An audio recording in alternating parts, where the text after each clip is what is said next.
Good evening, ladies and gentlemen. Welcome back to another week of SWC Moonlight Cup Series action. Tonight we're at Bristol for the Wreckers or Checkers 200, the last great Coliseum, the world's fastest half mile. We're here for some short track racing with these Gen 6 Cup cars. Smoking Joe up in the booth with Buddy the Professor.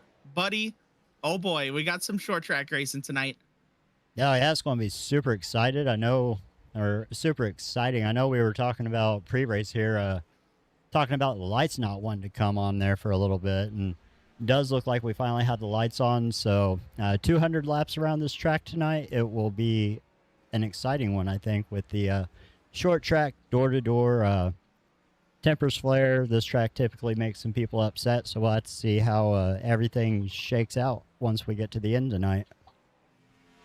Yeah, it did seem like somebody may have forgotten to pay the light bill before we went live there. Not sure if we were going to be able to get this one up for you guys to see. It looked like Daytona 2011 when those boys were running around there in the dark for a hot minute. But the lights have finally come on. We're getting ready for another week of action. Coming off that road course race last week out in the West Coast at Sonoma, we saw Ken Redinger absolutely dominate the race. He got Buddy's pole award. He got Smokin' Joe's fastest lap. He won the stage. He won the race. He ran the fastest. I mean, like there was something he didn't do. Like he had a perfect driver rating. It was the perfect performance for a road course. Matt Novella was able to get home in second place there. Tried that two-tire strategy. Didn't work out for the race win, but got him second over Zach Hillman. Kyle and Zach Panzerella rounded out that top five, followed up by Fritz, Matta, Zabok, and Geyer. Last week, we saw some different pit strategies, buddy. We saw the one stop versus the no stop at a road course. The first time that I've really ever seen that. Yeah, these guys running 100% fuel in these fuel tanks. It seems like that might be a strategy that we see possibly play out in a few different tracks or links of where they might be able to get to the end of the race possibly on one take, and definitely a different, I don't want to say strategy, but definitely a different setup than what we're used to with normally seeing about 74% fuel in the cars that we see run. So I don't know. I don't really know what the fuel looks like for this race, but I know it's a long one. 200 laps around here, 100% fuel. Yeah, it definitely seems like they can go a far ways on the fuel. Should be easy to make it to the stage break on fuel there, get to that lap 100. Remember, no caution for that as well. So no caution for that stage. But we do expect these guys to be able to make it to 100 without a problem. Tires is going to be the name of the game tonight, though. Tire fall off, how to keep the car going in a straight direction as well with some bottoming out. And of course, getting loose out of the corners. We see some of it in the background right there as well. That's going to be what to look out for here tonight from these boys. You know, we saw some short track racing a couple weeks ago at Phoenix, and it got pretty chaotic there. But Ken Redinger was the one that eventually came out with the race win there in the end. So Ken's on a bit of a tear here as we get towards the end of this practice session. We look, Patrick Cowgill's at the top of the board over Ken Redinger, Zach Hillman, Michael Matta, and Michael Wolf, your top five there in practice. These boys are wrapping up practice. We're going to be qualifying here momentarily, so let's go down trackside for the command.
Here we are watching qualifying right now. The boys out on track. You see Michael Matta. Looks like he's having some trouble with his run currently. Going to stop before the start finish line. No, he's on the backstretch.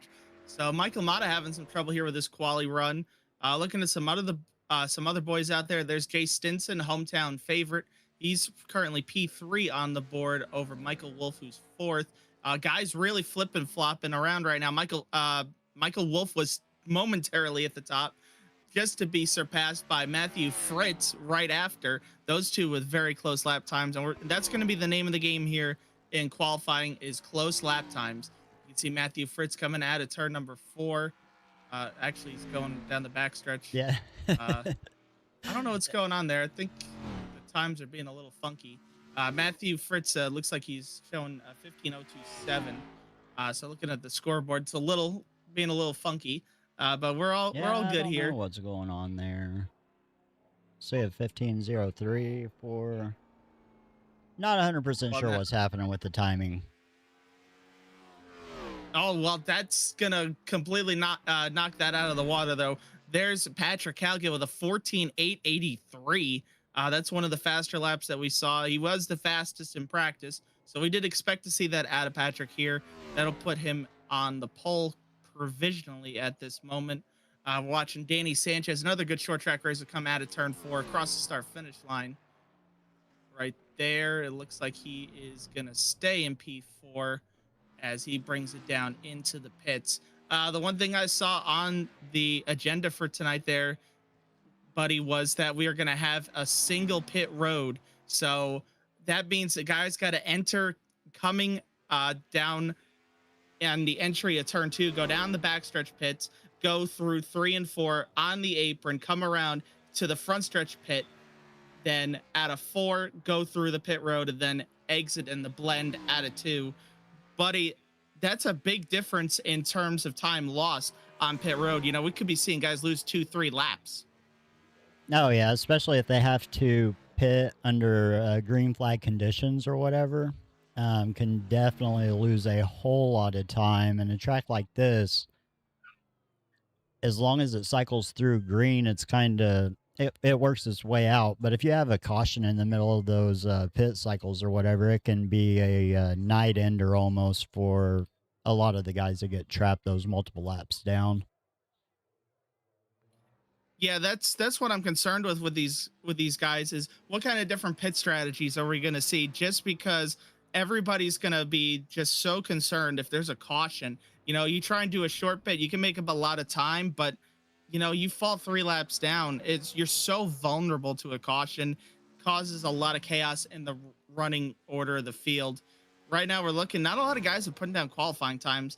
Kyle Anot's qualifying right now. He goes P9 on his first lap. Only 11 people, though, have qualified out of the 21 that are racing tonight, so that's only half the field. I'm wondering if some of these guys aren't going to try to start from the pits. I know that's a strategy that some people like to employ, especially in tracks like this. They want to avoid that.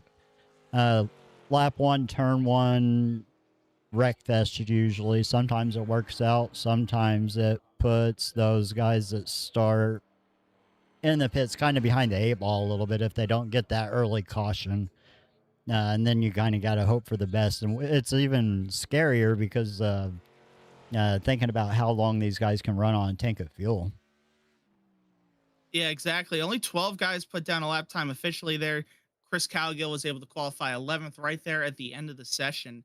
So that's going to round out the field for tonight's race. There's only going to be, that's going to be very interesting. It's only going to be a front stretch pit road tonight.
Oh, Mr.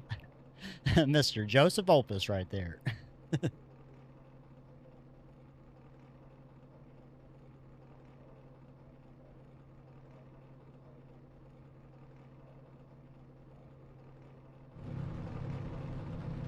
Kind of had a bad camera there for the grid. I thought, I don't know what I thought, but I do believe there's 2 pace laps here, so we will have a little bit of pacing to get stuff squared away with 11 rows of cars. Definitely exciting stuff, Joe, being here in the in a short track finally, a short track.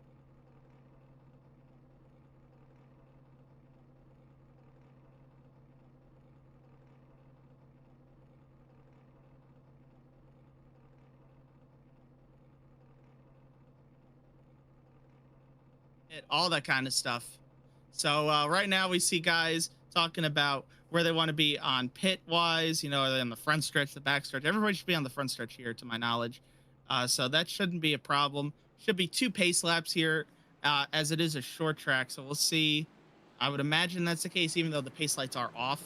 Right now, looking at the front, you see a lot of those grandstand guys starting in those top 4 spots again. But this time, Patrick Cowgill got the better of them and got the pole this week, buddy. Do you think he's going to be able to control this race?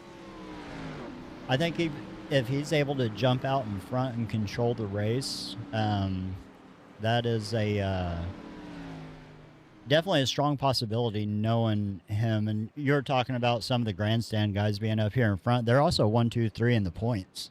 I forgot to bring up the points earlier, and I think they got 1 more pace lap, so I will flash that right fast. And there we go. Kenneth Redinger, your points leader. Matthew Fritz, second. Justin Parham, third. Patrick Cowgill, fourth. Kyle Lynott, fifth, after that no pit last week and grab himself. I don't remember exactly where he finished at, but I'll go ahead and hide that because we are getting ready to go green here, I believe. Yep, going down into turn 3. We're going to see that pace car make a hard left-hand turn here in a couple of seconds. Restart zone is coming out of 4, so it is in a little bit of a weird spot. Got to be careful of that wheel spin.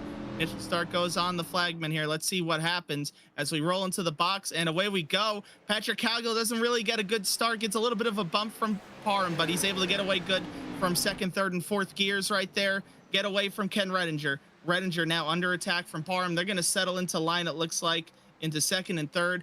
Fritz peeking to the outside, but he's going to have Michael Wolf get to his inside. Early on, it looks like the inside might be where you want to be for this race, but look at that. Matthew Fritz now trying to get that run around the outside, gets his way back clear of Wolf, and comes back down to the bottom to take over 4th. See Kyle and not the first car out of line back there in 7th. Everybody else, though, on the bottom. Oh, no, we got a caution already. We're wrecking. We're wrecking somewhere. I see Matt Novella really slow. Dalton Geyer is blinking. Not sure who that involved. I don't have anything on my timing that says... The one car that's very far behind is Christopher Cowgill on the data here, and I do see some right rear damage to that car. See if I can stay on Chris here and go back and see if we can figure out... Looks like the 91 maybe just got... Oh, wait. Oh, yeah, that's massive contact. Just tagged a little bit there on the inside. They were almost 3 wide car, inside, outside, try to stay off of everyone, and it kind of... unfortunately, Chris got the shorter end of the stick on that one. Chris is one of the guys running a camera tonight.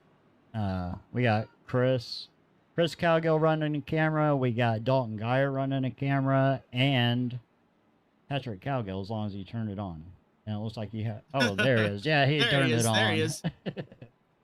All right, so I know we lost Patrick last week mid-race with his camera, but we got him back this week. Don't worry, guys.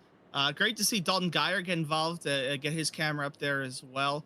Dalton's somebody that we've broadcasted with a lot over here on Vortex. So it's been great to have him involved with some of this stuff again here. I hope to have him up in the booth sometime soon as well. Looking up front, Patrick Cowgill is able to control the race through that first caution currently. We're running lap number 6 right here, so we're still very early in it. And it looks like the only guys pitting on this first caution were the guys that were involved in the wreck. And I see somebody else down there too. It looks like it was Yeah, Tom Tom Lester. Lester. Not sure if there was any sort of damage involved there, but It does old not Tom look like gonna be he. 20th. It looks like he only sat in there for about 5 seconds or so. So he didn't have a super long pit stop. Maybe just grabbing a little bit extra fuel. Looks like Chris might go a lap down right here. I don't think he beat the base car out. He did not. Chris Cowgill, unfortunately, going to fall a lap down to the field right here. Still got a lot of damage to that car to get fixed. But he gets a quick caution here, and he can get right back on the lead lap. Oh, got to be careful right there. Yeah. Oh, they're going to have to sort this out here really quick. I don't know what's happening. Oh, this is interesting. Bristol's one of those tracks where everything kind of gets messed up, too. Like on the where everyone gets lined up.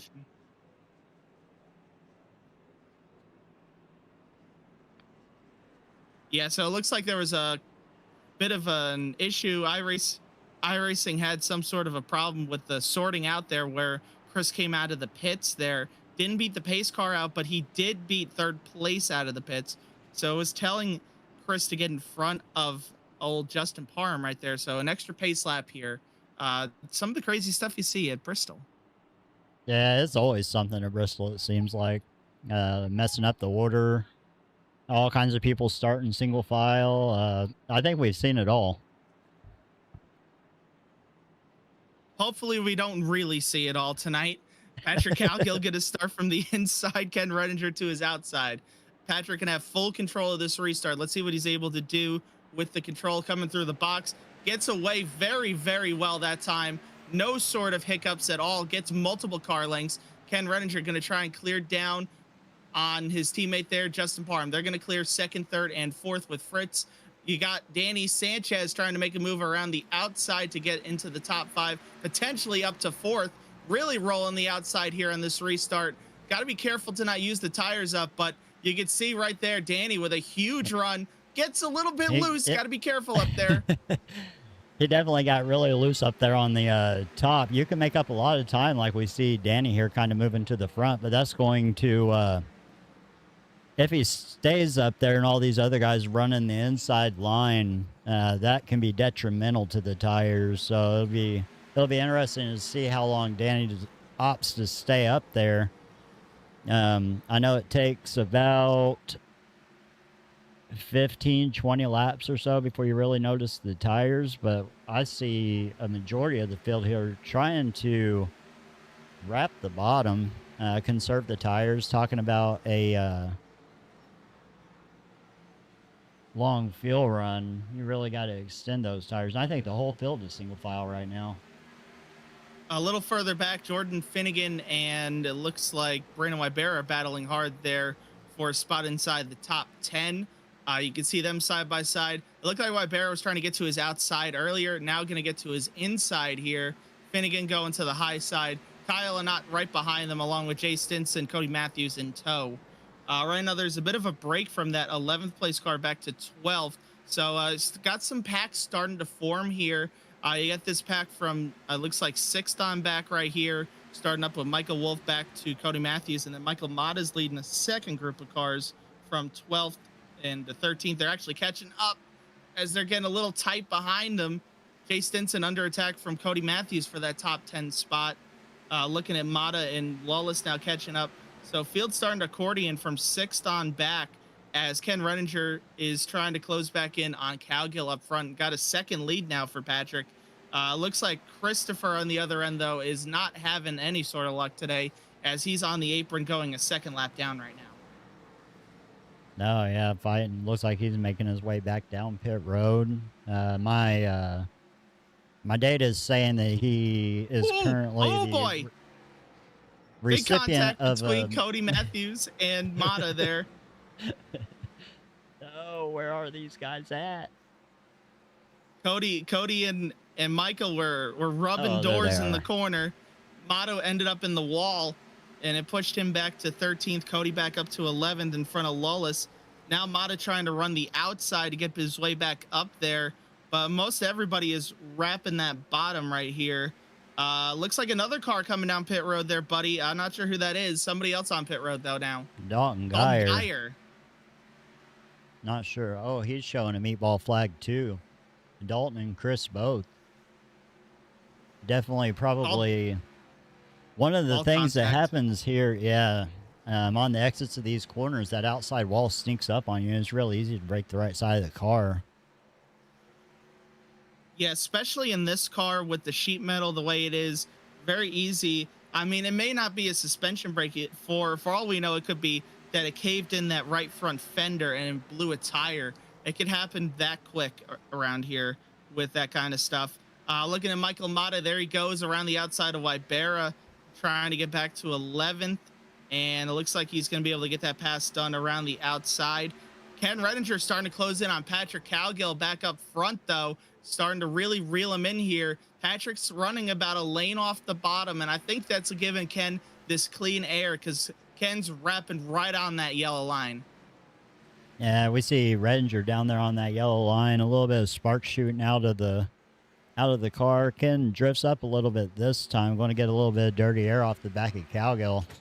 You only need about a half of a lane on the bottom. If you can get a half lane in the corner to the car ahead of you, you can get some pretty decent clean air on the noses. We see Kenneth Redinger making up a little bit of time here on Patrick Cowgill, but Patrick running that middle line, or about a middle line. He gets a little bit heavier drive off the exit, so we're seeing Cowgill being able to pull away a little bit on Redinger, but Redinger is able to close it up on the corners, taking that shorter way around the track.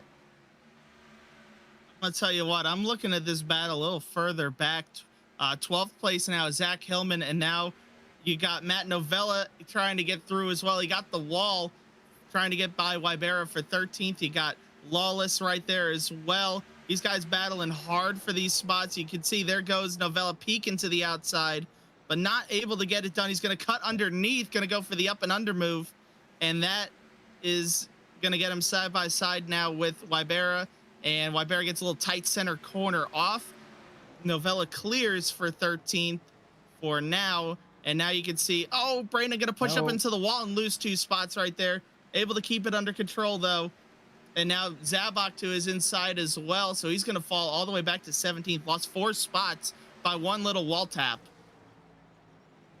Yeah, it's definitely no fun. Wybera, he was kind of earlier in the race. We saw Jordan Finnegan, Kyle Lynott working to his outside. I thought Wybera was just trying to hold the bottom there and conserve tires. Seen it happen a lot of other places where, or not a lot of other places, but a lot of different leagues that run here where guys will be really slow at the beginning running the bottom. And then towards the end of the field run, or once the tires wear in, you see them flying to the front. That's unfortunate for Wybera, though. Catch the wall, as we see, who was that? Jay Stinson working to the inside of Kyle Lynott. Kyle Lynott able to power, trying to power on the outside to maintain that spot. Oh. Jay's still peeking to the inside. Not quite able to get to the left rear quarter panel, but I think it's only a matter of time. Jay, you can see he's about a half car length down as well, just trying to find that clean air. This battle for the lead is about to heat up because they're coming up on lap cars here already, and Ken Redinger is going to try and take advantage of it. Glenn Grigsby in 19th is going to be the first victim of the race leaders right here. And Ken could take advantage of this right here. You can see they get really close to each other, but Patrick going to get to the inside of Grigsby, and Ken's going to have to follow. So now we got 18 cars on the lead lap, but some more traffic just in front of those guys where we could see that really play a factor in who's leading this race. Looking further back, Fritz and Parham now battling for 4th. Looks like Fritz gets the pass done. Michael Wolf closing in right behind them as well. Jay Stinson back to the inside of Lynott. I know you were really looking at that battle there too, buddy. Yeah, Lynott scraped the wall there a little bit. Didn't really affect the pace or the distance here, as we see Michael Matta dive onto the inside of Jay Stinson. I don't know if Stinson was ready for that or not. He's probably focused on the Lynott, and then a surprise hay car to my inside. Yeah, now we got a 3-car battle here for the last spots inside. Oh, no. Actually, it's about to be a 4-car Cody battle. Matthews. Uh-oh. Big They're contact. bumping and banging Matta. Novella. Novella hard into the inside wall. Zach Hillman got to the inside of Cody Matthews and got him loose, and it has stacked everyone up, and now we're under Oh, it's caution. a I think they're caution. wrecking. Novella's still wrecking. Novella's going to fall a lap down in here as well. Go back Trying and to see what happened.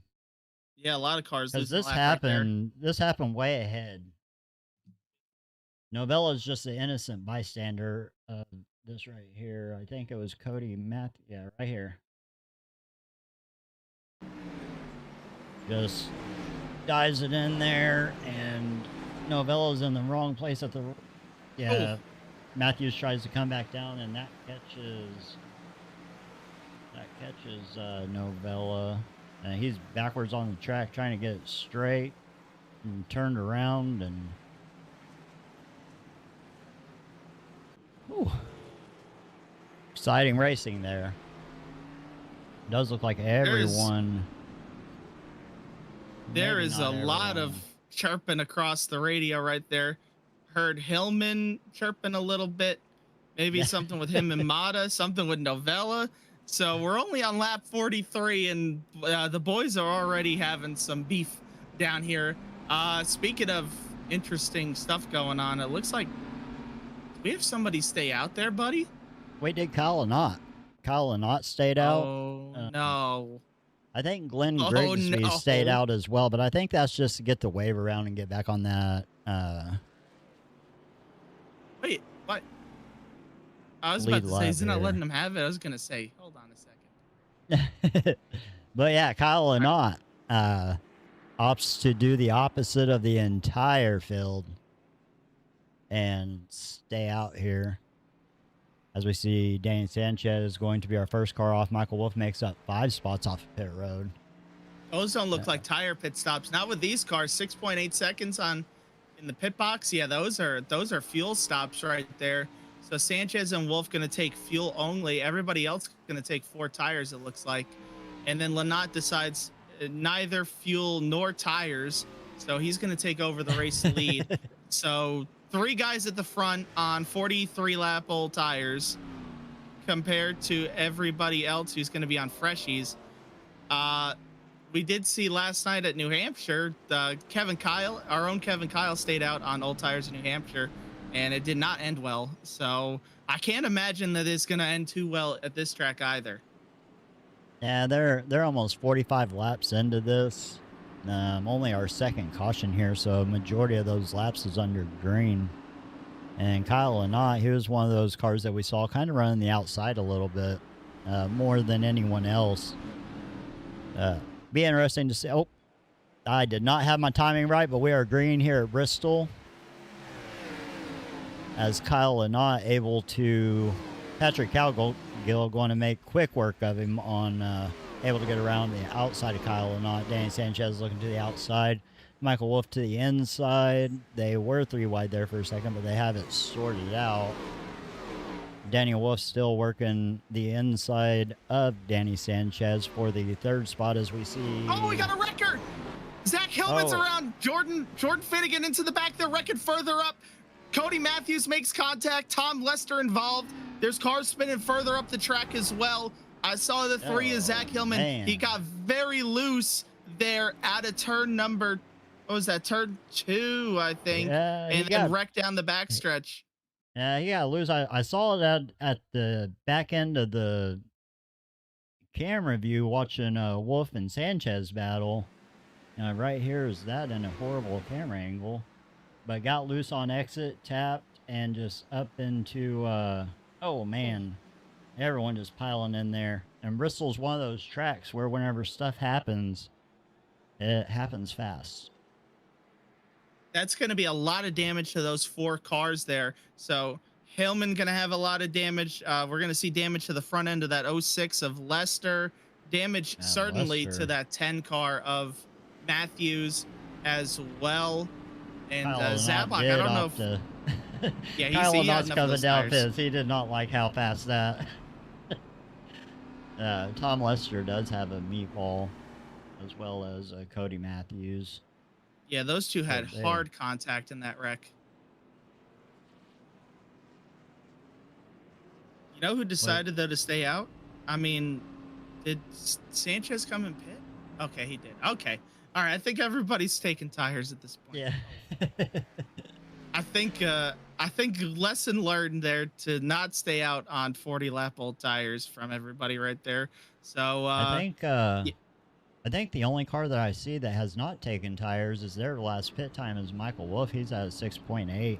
Maybe that's just 2 tires. I'm not familiar with the timing on the tires of these cars. 6.8 second pit stop. Everyone else is in the upper 14s, lower 15s. So that tells me those are all tire stops. But yeah, Michael Wolf, current second place car, is the only car that's in those single digit pit times right now. That is very interesting that he's going to stay out there on those old tires. We're going to see how that plays out. Right now, it looks like we're scoring 15 cars on the lead lap. Lester, I believe he's got that meatball along with Cody Matthews. Those two falling multiple laps down. So Novella and Zach Hillman should be battling for the lucky dog right here. Oh, Lester actually got a roll, and never mind. He asked for an EOL, so he's back out there. So it's Hillman and Zach Hillman's still sitting in the pits. All right, here we go. We're about to go racing again. Patrick Cowgill gets a massive jump, and we're going to see how quickly Michael Wolf gets swallowed up from the field behind. He's on those older tires. Patrick Cowgill already got half a second lead. Oh, we got another record. There goes Lollis around in front of multiple cars. T-Bone City back here. Big wreck. Oh, man, that was a hard hit for the 83. Nose right into the outside wall. Kyle not involved. Brandon Lollis, Dalton Geyer. Who is the... I don't think that's the... Oh, yeah, Brandon Lollis here. Let's go back. That Lollis car is definitely toast. That was a hard hit on the outside wall. Gets loose on the bottom, tries to save it over, corrects, and just nowhere to go for Panzerella. Panzerella nails him. He's the first car to smack him. Yeah, that's T-Bone City right there. Bam, right in the door. Kyle Knott, I think Kyle Knott was able to check up enough, maybe just a little bit of a bump. Looks like he might have got rear-ended. Oh, yeah, Dalton Geyer tried to get squeezed through there. Got a little bit of taparoo on the rear end where you got touched in the no-no spot. It's not looking good for a lot of these guys out here. So Dalton Geyer being scored 28 down. So that adds insult to injury on his end. Chris Cowgill's 20th, 7 down. We still see that Zach Hillman's on pit road. Zach Panzerella, I would assume, has a meatball, buddy. No, he does not somehow. Wow. All right, so Zach Panzerella survives. Kyle Knott, that little bit of hit that we saw, he does have a meatball. Wow. But yeah, Panzerella does not. That's actually incredible because I thought that would be a race ender hit, but all right. Right. I would assume Lollis probably has one as well. Yes. Based on what I saw the right front tire doing, yeah. So, yeah, it's going to take a few laps for this to all sort back out, but I think we're going to have a few more casualties of the war here tonight at Bristol. The last great Coliseum is proven to be a serious challenge here tonight for these boys. Getting loose. Seen it a lot here tonight, buddy. Getting loose out of the corners. Yep, getting loose. And it was some of the stuff that I saw during practice as well. We're only just over a quarter of the way through this race. Still got about 170. Really bad math on my part. 170 something laps left. So still a super long race, and this track's already having a little bit of attrition as we see the pace car ducking off of pit road. Patrick Cowgill is the control car, takes off on the inside. Redinger to his outside. Patrick Cowgill gets an excellent jump into turn 1. Redinger, Wolf, Fritz, and Parham making out our top 5 here on this restart as we see Fritz to the outside of Wolf. Fritz has some momentum, able to take over the 3rd position from Wolf. No, we got another one losing it. He saves it. No, he's still losing it. Oh, man. Oh, my goodness gracious. No, was that Parham? Was I on the right car? Yeah. Parham just did a great job saving it. Something just happened to Zach Hillman, though, there as well. I'm going to go back and look and see what happened there. Yeah. So let Michael you know. Matta able to work to the inside of Wolf here. That's going to be for the 4th position. Wolf on those older tires haven't happened what we kind of thought was going to happen, but he's kind of holding on pretty well for being on those older tires. Danny Sanchez looking to the inside of Jay Stinson for 6th position. This should be off of turn 2 down the back stretch into turn 3. Everyone gets it squared away in single file. Patrick Cowgill, your current race leader. Kenneth Redinger running 2nd. Matthew Fritz 3rd. Michael Matta 4th. And Michael Wolf rounding out your top 5. Danny Sanchez after the wall again. Oh, yeah. Danny Sanchez bounced off the wall. They're still piling in. No. The calamity, the chaos. Oh, man, Joe. I will say there's going to be some beef after this race as well. We can go back and look at that in a second as well after we see this. We talked about that pre-race about how Sanchez was just up there on the wall and came down, and there was Mark Zabok was down there. A little bit of bounce off the wall. See quite a few more cars with meatballs now. Danny Sanchez, a recipient of one. Looks like he has a broken front end. Not sure if it's going to show up on the data, but if you can go to Zach Hillman on his last completed lap, you'll find something very fascinating.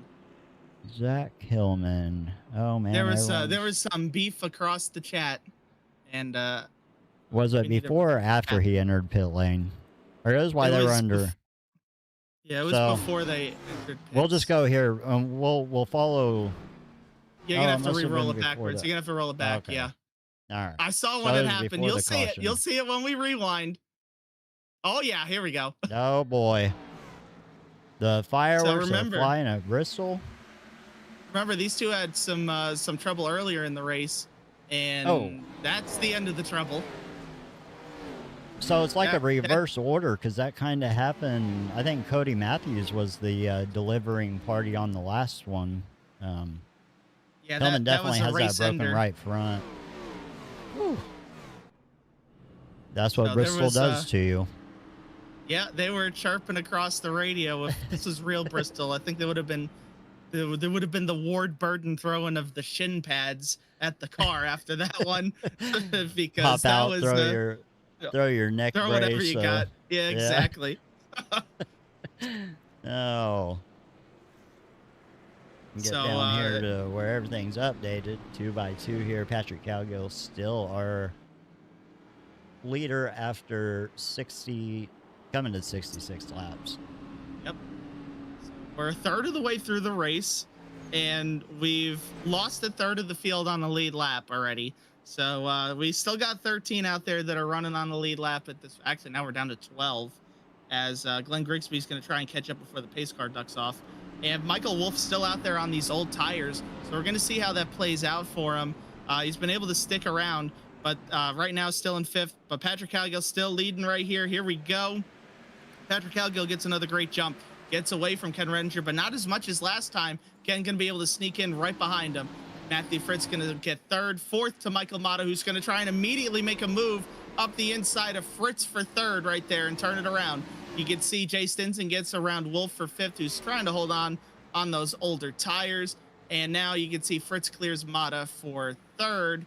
And now everybody trying to get single file. I just saw the 20 car disappear and come back. We're all good there. A little bit of a blink, but still rolling.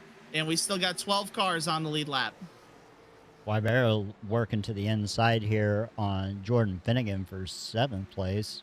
Finnegan bouncing off the wall a little bit. Justin Parham right behind Matt Novella. A lot of these guys kind of single filed out like you were talking about. Maybe, I think we're running out of cars, Joe. I mean, there's still people running around here. Zach Panzerella is still in pits. Brandon Lollis is still in pits. This is just one of those tracks, I think, where, as we see, or looking back up at the front, Patrick Cowgill, I don't know what happened to Redinger, but Cowgill's a little over a second lead out ahead of Redinger here. With Yeah, he's Matthew really Fritz pulled in away third, right there. Matta in 4th, up 11 spots. Matt Novella, or looking at our biggest movers here, Jay Stinson up 7. Matt Novella up 10 spots. So definitely some people moving to the front with some pretty familiar names that we're accustomed to. Yeah, There's a you know, whole cluster of cars here behind the 78. there's another cluster of cars a little further back. A lot of lappers there with Glenn Grigsby as well that I'm seeing on the data. Looks like they just fanned out from some sort of chaos back there. So they're all okay now. But, you know, when I think about this track, you know, we had a race here in Friday Night Thunder back when it was late model stocks. And, you know, there's only like 9 or 10 of us out there. But I remember there's a wreck out of turn 2. And the field, like the way the field like piled in, there's cars barrel rolling and stuff. So there is never a moment where there's too little cars on track to wreck around Bristol. I can personally guarantee you that. Looks like Wybera looking to the outside of Michael Wolf to take over the 6th position. Wolf's starting to fall back a little bit. Some of these guys definitely on fresher tires than Wolf is. I don't know what the strategy is there. We're on lap 77, coming to 78 of 100 of the stage, and there's not that stage caution in the middle. So I think Wolf's just going to be in one of those positions where he's going to have to try to hang on the best that he can. Yeah, and the other thing I'm thinking of, right, Buddy, is everybody can most likely make it to the end on fuel based on what we were seeing data-wise. So there's no reason for really anybody to pit as long as they save their tires, right?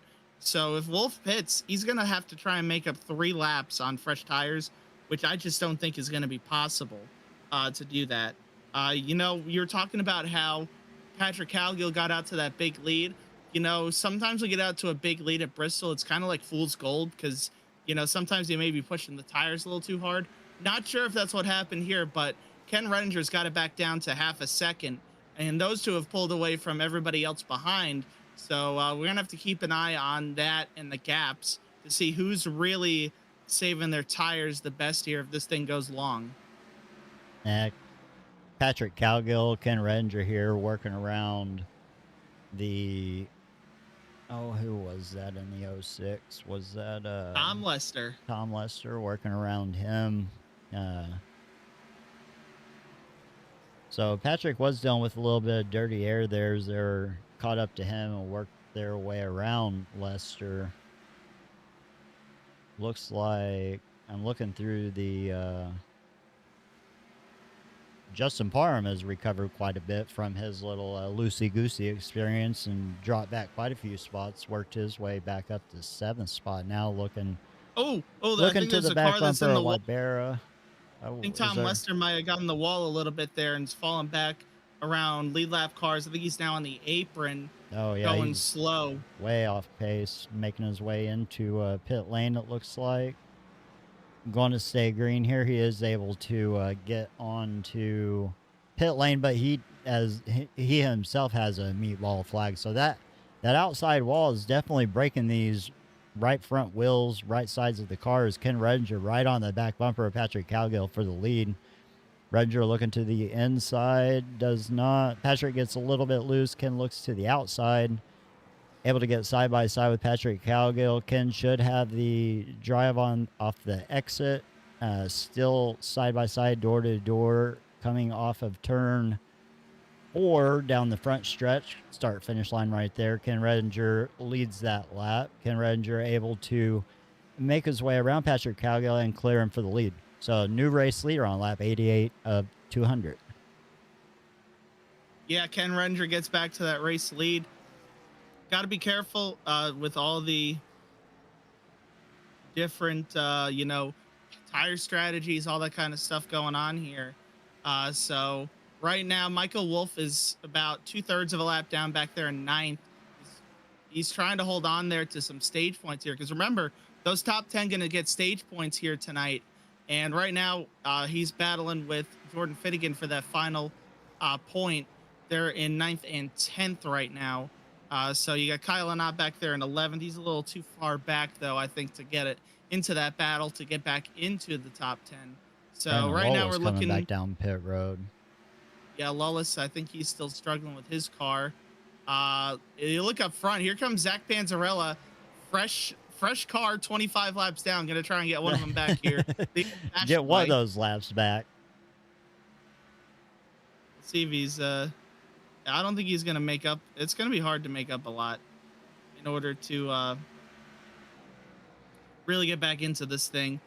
You know, but if you're able to troop it out, you know, he might be able to get a top 15 out of this with the way it's been going.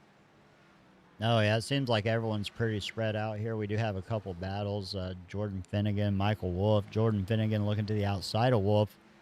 Able to get to the right rear quarter panel. Should be able to have a pretty decent advantage here on the exit. Able to put down a little bit more traction. Takes over the 9th position from Michael Wolf. Michael Wolf still sitting in the top 10, though. Kyle Anott about almost 5 seconds back, and that gap does seem like it's slowly growing. It's not really, Kyle Anott's not making up any time on Wolf, and Wolf really isn't pulling away. It's or sort of just sitting there. So as long as there's no caution or anything, with five laps to go here until our stage, Wolf should be able to hold on to that 10th position, considering nothing crazy happens here. Most importantly, though, now there's only going to be 10 cars scored on the lead lap as well. So Wolf right now, the last car on the lead lap, as Lynott with damage falls a lap down, along with Glenn Grigsby there recently as well. So that also, if there's a caution right here, they would also be locked into those spots and be in a good spot to stay competitive in this race. Ken Renger, though, still continuing to pull away from Patrick Cowgill, but they're both back in clean air now, so we'll see what they're able to do. Michael Matta got around Matthew Fritz for 3rd, and right now we're watching. Oh, Glenn Grigsby's really loose on the front stretch. I think he may have hit the wall. Not sure, as he's struggling. Oh man, guess looks like Matt Novella able to work to the inside. Ken Renger, our current leader here with the last lap to go in the stage. Patrick Cowgill 2nd, Michael Matta 3rd, Matthew Fritz 4th, and Jay Stinson round out the top 5 of the stage. Kenneth Renger is going to pick up stage win. Patrick Cowgill 2nd, Michael Matta 3rd, Fritz 4th, Stinson 5th, Justin Parham 8th, Matt Novella 7th, Brandon Wybera 8th, Finnegan 9th, and Michael Wolf holds on to the 10th place. Hey, Joe, we finally had an oval track and the freaking stages worked. Yep, we made it to the stage break without a caution right there and got through seamlessly. I was talking about seamlessly right now. Ken Reninger is seamlessly pulling away from the field, but Michael Matta looks like he may have some good speed right now, trying to close in on the back of Patrick Cowgill. You can see Fritz not too far behind either. So the battle for 2nd going to really start heating up right here. This is the best battle on the track currently. And you can see right there, look at that run Matta gets out of the corner and going to get to the inside here going into 1 potentially. Yeah, Michael Matta to the inside of Patrick Cowgill. Cowgill's kind of, he's trying to fight back on the outside and doing a pretty decent job, but Michael Matta has definitely shown some speed. He's currently up 12 spots tonight. I think it might be only a matter of time until he's able to get a little bit of an advantage and hold on to the inside of Cowgill. But something that Matta has to worry about is Fritz being right there on his back bumper as well. So he's kind of having to pay attention out the front and out the rear and the left and the right and everywhere else that you can't really see here at Bristol. Yeah, right now you can see these guys are all under a blanket for second, third, and fourth. No one's really making a move, kind of stalemated here after that run we saw from Matta a couple laps ago, trying to figure out how to make that move. Fritz just going to kind of stick right here in fourth. Stinson not really closing in on these boys either. He's back there in fifth right now, trying to maybe get his bearings. He didn't get really much. He didn't get any practice. Oh, here we go. Here we go. I thought it was getting ready to go, and Matta thought better of it. I think he was worried about Fritz being on the inside there and decided to back out of it. But you can see Matta trying to, working right on the tail end of Cowgill. Little bit of a bump. Not enough to upset either of the cars, but I think it's only a matter of time before Matta gets to the inside of Cowgill or the outside. Looks like Cowgill might have his hands tied having to run that higher line. Matta to the left rear quarter panel, Fritz in tow behind him. Door to door on the exit. Cowgill gets a little bit of an advantage on the outside. Matta's still fighting back on the inside, still to the left rear quarter panel, not able to do anything with it yet. And I think Matta's just... Here we go. Oh, Matta gets a little bit of a drive off. Able to pull a nose ahead of Cowgill here. Should be able to make the pass here. Yeah. Matta takes over the second position. Matthew Fritz to the inside of Patrick Cowgill now. Yeah, Fritz was able to take advantage there. Cowgill tried to gas it up. It got tight. Fritz not able to take full advantage of it, though. Gets to the inside right there. Like I was saying about Jay Stinson back there in fifth place, you know, he didn't get any practice in for this race. Just went out there and qualified to get some decent track position and a good pit stall. He qualified 12th, currently running in fifth. I do think, though, you know, if he maybe got some practice in, got here just a couple minutes sooner and got a good qualifying lap in, and we could see him up there battling with Ken Redinger. Another guy right behind him that we see running really good lap times as well as Matt Novella. He's closing in on these boys as well. He had that damage from early in the race, didn't qualify. So, you know, I think for the story for these two, if this thing does go green, is going to be the what if story. What if they were just out there, got a good qualifying run, and were up there battling with Redinger and Cowgill? Could they have had a chance to win this thing? Yeah. And one of the things, like talking about that and talking about track time and a little bit of extra practice, as we see Fritz finally able to make his way around Patrick Cowgill to take over the third spot. Oh. Cowgill's going to try to come back. Don't think he's really going to have anything to be able to do anything with it, and just going to settle. Oh no, we got a Novella and caution. Stinson are wrecking. Oh man. We were just talking about how those two are running so well coming through the field, and now they have some contact right there. And there you go. They were battling for fifth. Ends up with Novella spinning across the nose of the 18. Oh. Ooh. It was right there on the exit. Maybe Novella thought that Stinson might have been a little bit higher. Or Stinson. Let's see. Let's change the camera here and see if we can. Oh, shoot. Far chase. There we go. There we go. Oh, yeah. Novella just, I don't know if he thought that outside had a little bit more room. I don't know. That's a strange one. I don't know. It looked like the 18 may have gotten a skosh loose. Slow it down and see what that looks like. Novella for certain is coming up here. That bottom is so hard to hold on the out or inside like that. Does look like he may have had a slight twitch, and I think that's why Jay didn't go up towards the wall. Was he was trying to make sure he didn't overcorrect it into the wall, and Novella just misjudged it and came up across his nose. Probably expecting them to be higher. Unfortunate break for the both of them. I think they're going to get away pretty unscathed, though. There was some interesting chatter across the radio. I think the two of them will be able to go back and look at that and be like, that was just a racing deal, though. What do you think, buddy? I think hopefully they can, knowing the way that Stinson is and Novella is, they'll be able to sort it out. There you go. I have faith. Mark Zabok I jumps up 19 spots Oh to take over boy. the race lead here. Unless my my timing is all wonky, Joe. Kenneth Redinger, Michael Matta, Matthew Fritz, Patrick Cowgill, Jay Stinson are going Zabok, to be our I think top 5. Zabok might have gotten the lucky dog, so I think that's what was freaking it out. Was he was able to come around and get the lucky dog, so he's probably pitting now. So I think that's what messed it all up there for you. Uh, yeah, the race off pit road stuff is just gonna look so weird today, buddy, because guys are gonna be Yeah. pitting on so many different laps that Right. it's just not gonna make any sense. The one thing that does make sense is Ken Redinger is the race leader on the inside. Michael Matta on the outside of him, and then you see Fritz and Cowgill behind them. Jay Stinson going to stay in Holy 5th. There we moly, go. what a camera.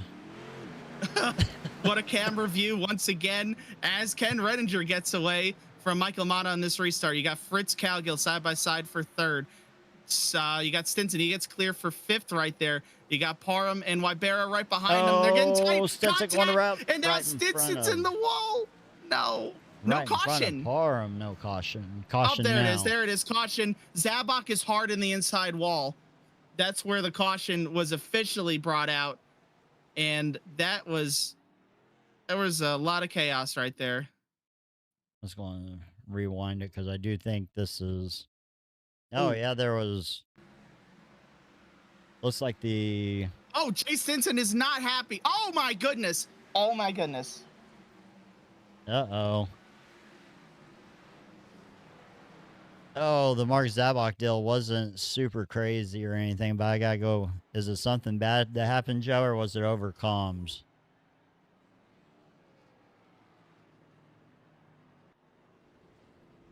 Go back and see what, holy moly, I don't think, Michael Wolf flashing out, Jay Stinson coming around after the caution, and holy cow, there was a 0-4 right there. Well, I don't know what happened. The 0-4. The 2.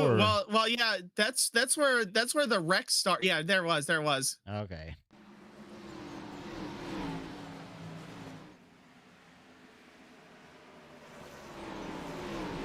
Bear to the inside. Just... I think they're, Stinson. I know we were said to not say this word, but if you roll it back... Oh, yeah, there's a mile between them. Oh, let me even get a better camera angle here. Because it's going to be a good one. And we'll go slow. And... Yeah. Yeah, that's the it was. Oh, I can't even say it like that because that sounds worse. So I'm just going to say netcode. Yeah, that is 100% netcode right there. Like, I have no idea what happened after that. That was definitely race ending though for the 04. I think maybe. That's definitely race ending for Stinson because I saw him leave. He's out. Yeah, I don't know about the. Is Wybera still out there? We got right. I don't know what's Wybera's out there without a front end. So right. This race has turned into pure chaos out here. If, we got 74 to go. 74 laps to go. We got 8 people watching.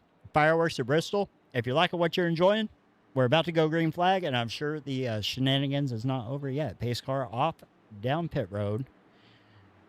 Ken Redinger gets a jump on Michael Matta. Redinger able to, spun tires.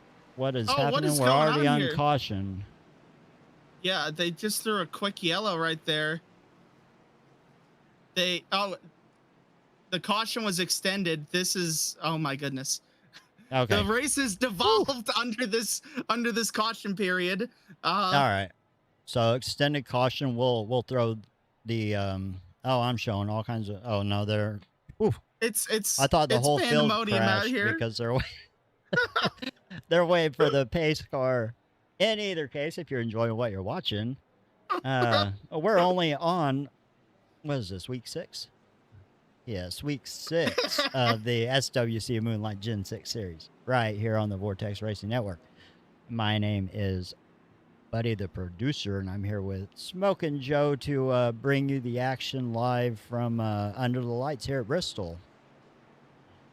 I'm gonna need to start smoking something to make it through the rest of this race. I don't know what's going on.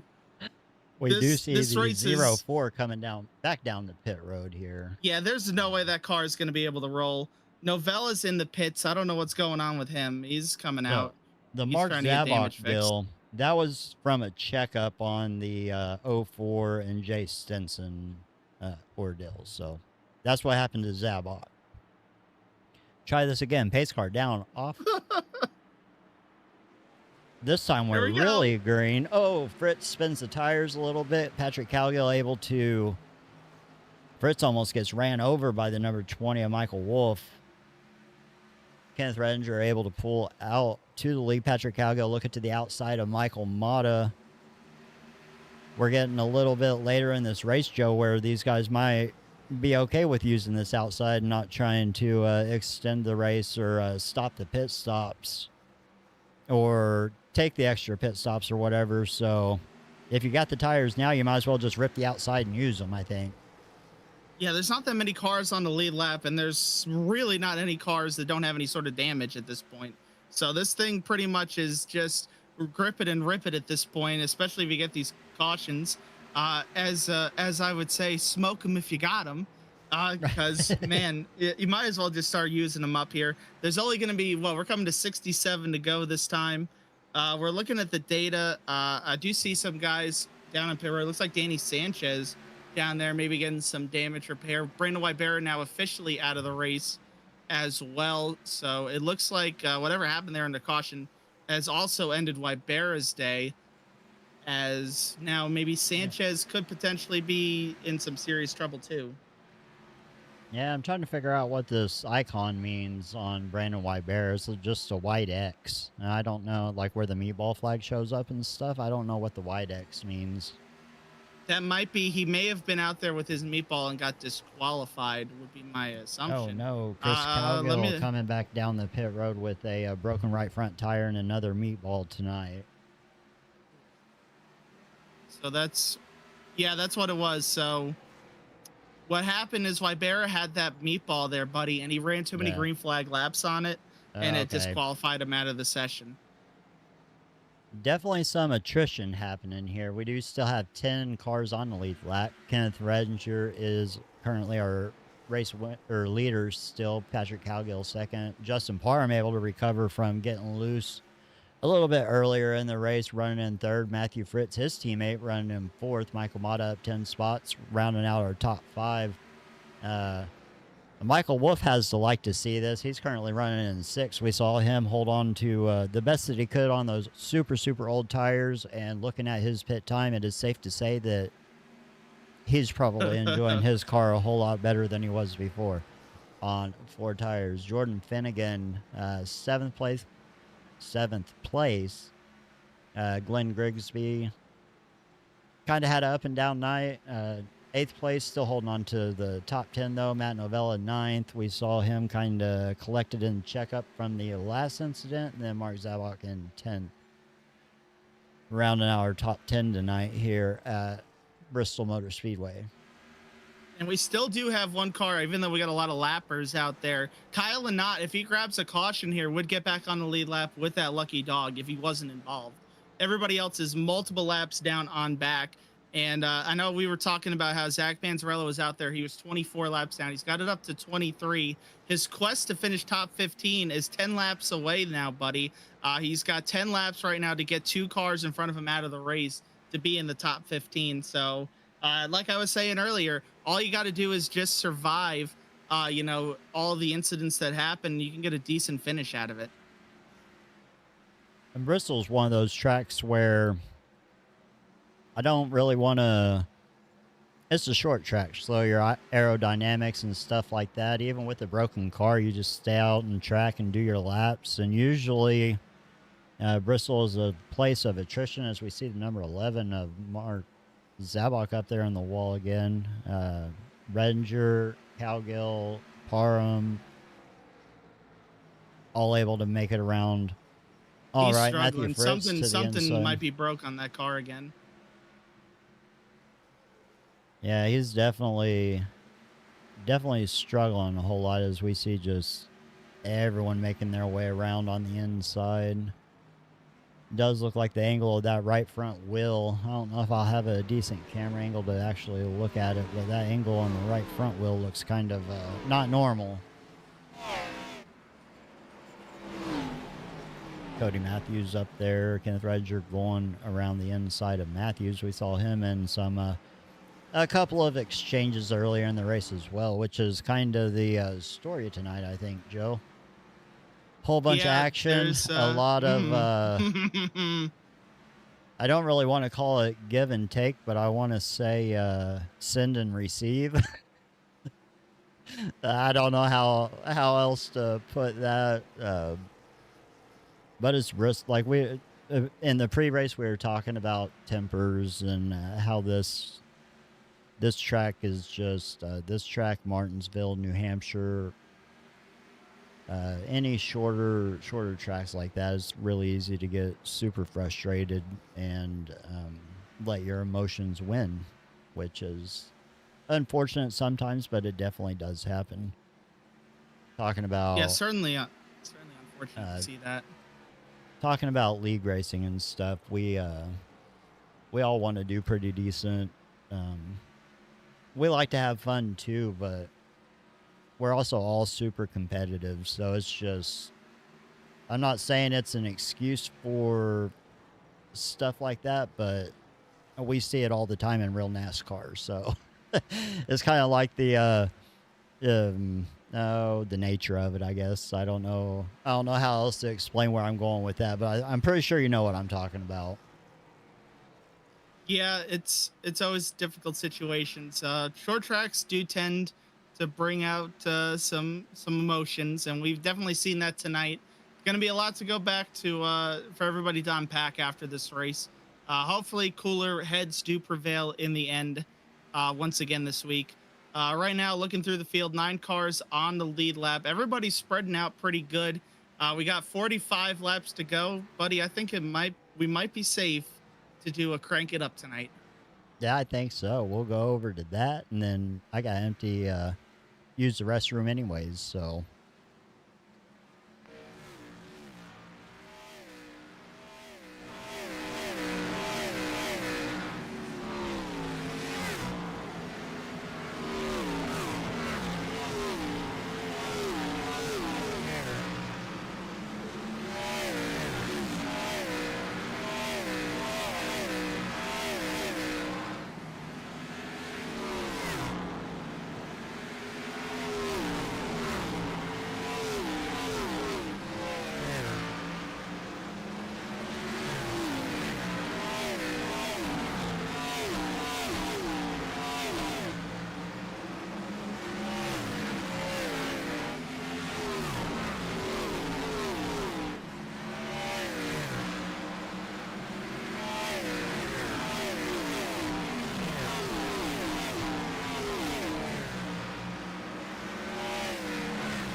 And we're back from our extended Crank It Up session.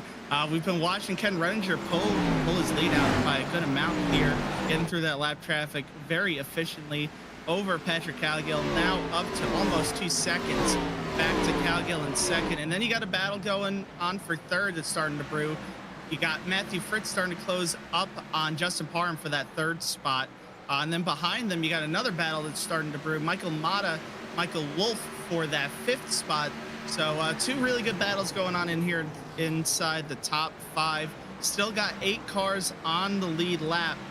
Cars starting to converge on each other again. So if there was a caution, we could see some interesting pit strategies again. I think it's still smoke 'em if you got them, especially with only 8 cars on the lead lap. If there was that yellow, right now Glenn Grigsby being scored as the only car 1 lap down in 9th. Everybody else is multiple laps down.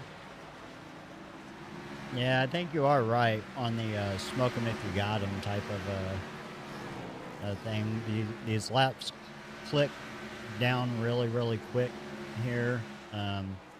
Current lap times for these guys is about 16 seconds, 30 laps to go. That's not very much time, Joe, at a little half-mile track like Bristol is. Yeah, this race will be over before you know it. Yeah, Michael Wolf still looking to the inside of... He's trying to do something with Matta here for 5th position. Got the lap car Cody Matthews ahead of Matta. We've seen some other tracks and stuff where you kind of use that last lap car as a pick or whatever, but it does not look like... Oh, Matta gets a little bit tight. Still door to door with Matthews. Want to be able to clear Matthews here. Michael Wolf follows right along on the outside, and then Chris Cowgill on the inside. Looks like a lot of these guys are just having to dodge and weave everything. Yeah, Chris Cowgill's got a lot of damage trying to make up some spots there. Going to get back to 17th right there. If he's able to stay out there, I'm not sure if he's going to get many more spots looking forward. I think everybody else in front of him pretty much has got their cars rolling again on the track. Right now, the battle for 13th could get interesting here before the end, depending on pace for both of those cars. Danny Sanchez being scored 22 laps down. 23 laps down is Zach Panzerella. We'll see if he's able to make up that lap before the race ends. So those two right now solidly inside the top 15. So those guys tripping out the race, still able to get some decent results out of what was otherwise a pretty chaotically crazy race. Looks like Matt Novella and Jordan Finnegan haven't battled for 7th further on back. Not sure if that was a pass or if Finnegan was trying to catch up. I think Novella might have passed him. So those two able to make a move. And look further up, though. This battle for 4th is really... Now Justin Parham has fallen back here. Now it's a 3-car battle for 4th between Parham, Matta, and Wolf right now. Danny Sanchez there on the outside. He is a lap car putting himself in the mix. Justin Parham in the wall on the outside, going to give Matta and Wolf the inside there. Still holding on to 4th and 5th for Michael Matta and Michael Wolf. The Wolf's still trying to get to the inside of Matta. Matta running about half lane up. There was a battle here for 2nd as well between Fritz. You can see Patrick Cowgill just in a world of lap traffic here, and Fritz just right on his back bumper. So we do have a few close battles going on for 2nd, 3rd, and then for 4th, 5th, and 6th. Looks like Matta's able to pull out a little bit of a gap on Wolf. Danny Sanchez still trying to get around everyone there on the outside. Matthew Fritz looking to the inside of Patrick Cowgill. Cowgill's able to... We saw this earlier in the race where they're wrecking! Mark Zabok and Glenn Grigsby. That's going to be a caution. Oh, no. Go back and see what happened. I think... I'm not going to think yet, but... Oh. Off the wall. Off the wall and down into the left rear quarter panel. And that's one of those things that's super easy to happen here. that outside wall comes quick. And in a lot of cars, it feels like you get glued to that outside wall, and then you yank the wheel to try to get off of the wall, and there's a car to your inside, and you usually don't end very good. But this is going to shake some stuff up, Joe, because we're inside 20 to go. You take 2 tires? I think people's going to take be some tire takers here. At least it looks like everyone that is on the lead lap is coming down pit road. But do you take 2 is the question. I'd take 2. 20 laps. I mean, whenever they go back green, they're going to have about 15 laps to go or so. Yeah, there's only so there's going to be 8 cars on the lead lap because it looks like actually, no, Finnegan's about to get lapped right here.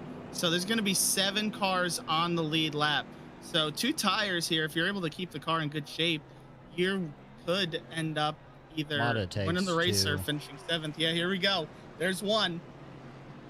Who else? Cowgill takes 4. Redinger takes 4.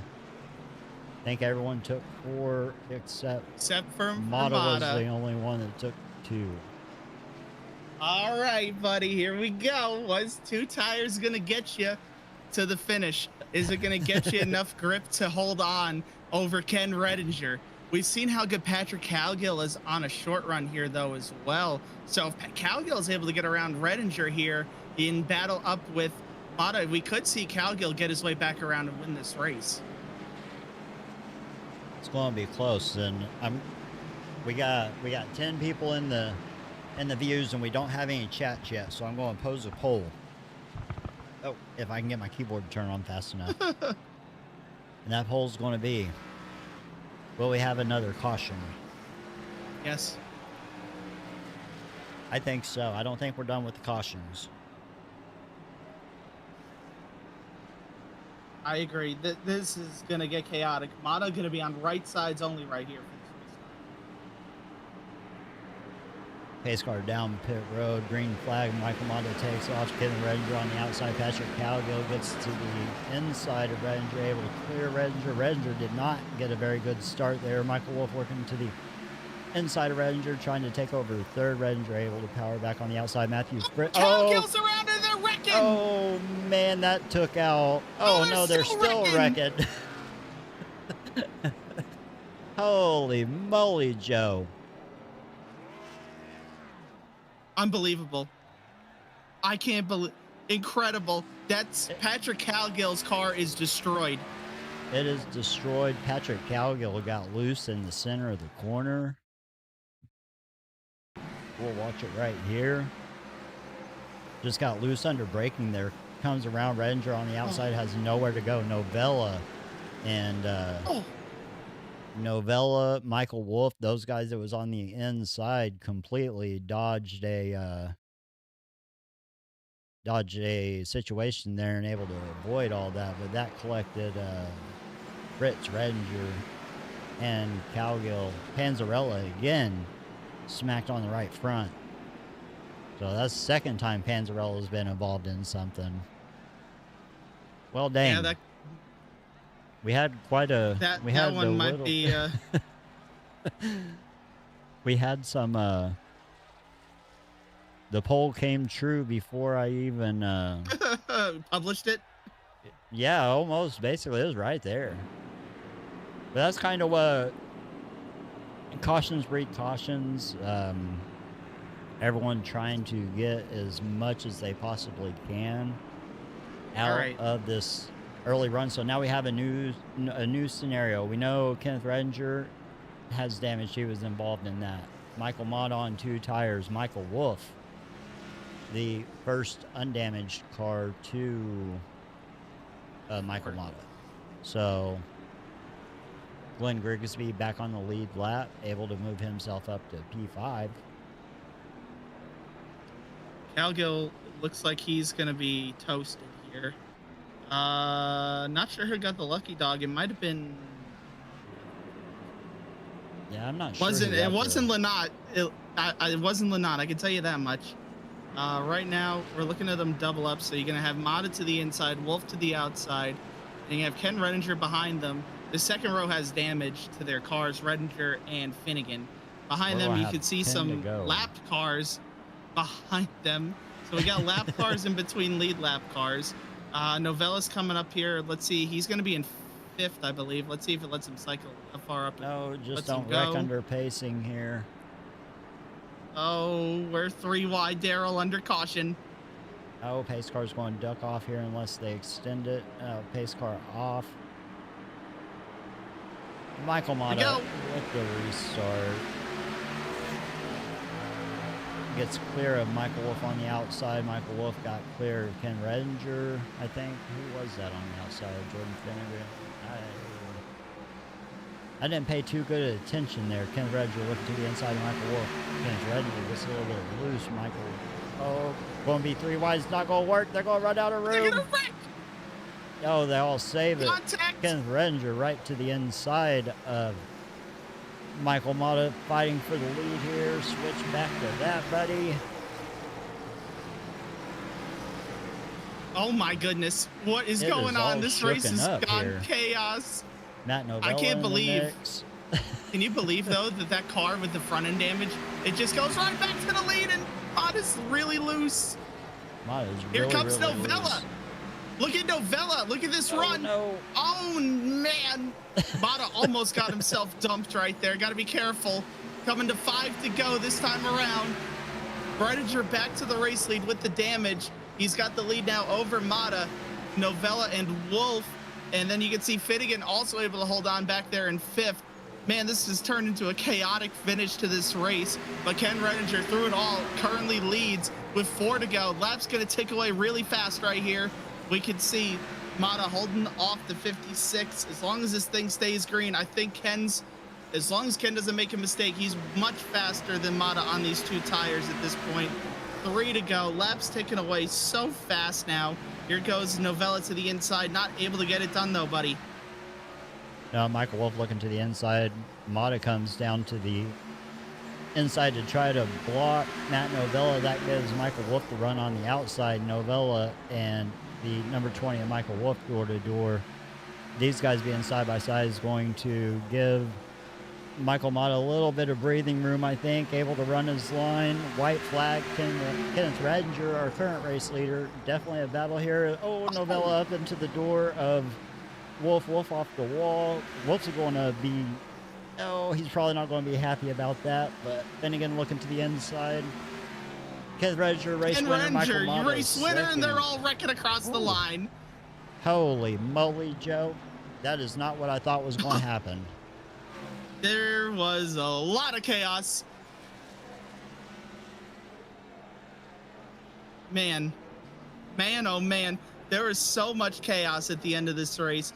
Ends with Ken Redinger in victory lane. Once again, Michael Matta gets second on those 2 tires. Michael Wolf is not happy with some of these boys at the end of the race. Oh! Incident point limit by Novella is going to push him down to 9th there, buddy. So those results are actually going to be wrong on the tower. It does show Novella finished 3rd, but incident point limit's going to push him back to P9. So Michael Wolf actually going to be 3rd. Wolf going to grab 3rd place. Finnegan move up. Yeah. Right. Yeah. So everybody else is going to move up a spot. You'll see it on the the final results will look right. All right. Let me hide some of this stuff and go over that right fast. Switch this to short. Switch this to freaking show. Because, my goodness gracious. Woo! Race winner tonight. Kenneth Redinger in the number 42. 2nd place, Michael Matta. 3rd place, Michael Wolf. 4th place, Jordan Finnegan. 5th place, Justin Parham. 6th place, Matthew Fritz. 7th, Glenn Grigsby. 8th, Kyle Lynott. Kyle Lynott's going to be that car that was 1 lap down. And then Matt Novella, incident limit thing that Joe was talking about there. Cody Matthews going to round our top 10. 11th place, Mark Zabok. 12th place, Patrick Cowgill. We saw him, super strong car, got loose there with not a lot of laps left and kind of spun around. Danny Sanchez, 13th. Brandon Lollis, 14th. Zach Panzerella, 15th. Involved in quite a few couple different incidences tonight. None of his doing or just kind of in the wrong place at the wrong time, which is really easy to have happen here at Bristol. Dalton Geyer 16th, Chris Cowgill 17th, 18th Brandon Wybera, and this is where the plot thickens, Joe, because all these guys right here, Brandon Wybera, Jay Stinson, Zach Hillman, all had some extracurricular activities, I think, this race. Oh yeah. So I think so, buddy. I'm gonna save Patrick for the end this time. All I think right. that would be. I think it would be best to keep that off for the end, and that'll give us something good to look forward to to Yeah, talk all about at the end, I right. guess. We'll use that to wrap everything up in a nice, neat bow. But all right, we got second and third are in the waiting room as well. So I think 3, 2, 1 might be the way to go this week. All righty. 3, 2, 1. Sounds like Let's a get our fantastic plan here. Find me a decent 3, replay spot. 2, 1 action. All right, let's get our third place finisher up here. While you're doing that, that was Michael Wolf who got third in the end. What a race from him. We saw him fight all day long. Oh, That no, is that's not completely going to work, wrong Joe. on your graphic, buddy. That is not who finished third. We got the actual third place finisher up here, Michael Wolf. Michael, you got a copy. Yes, I do. How you doing? I Wow, got an that was a idea. pretty. Buddy has an idea. Well, I tell you, you had a pretty insane race out there today. You were fighting. It looked like a lot of it with some damage, trying to stay on the lead lap, and then you were on a different tire strategy than everybody else there for a little bit as well. So, were you any bit concerned there in that middle part of the race when you were on those older tires? Yeah, actually, yeah, I didn't have any damage in any of that racing towards the end. But it was just mostly, I when everybody went in, I was like, well, this is lap 45.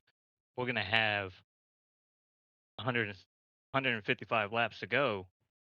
At only 3 sets. I thought it was the right move to stay out. I just didn't bank on the caution to coming out back to back for a while there. I was hoping to just go green for at least 40 to 50 laps and actually come in for my next set and just banking on them to take their second set. You know, just hoping that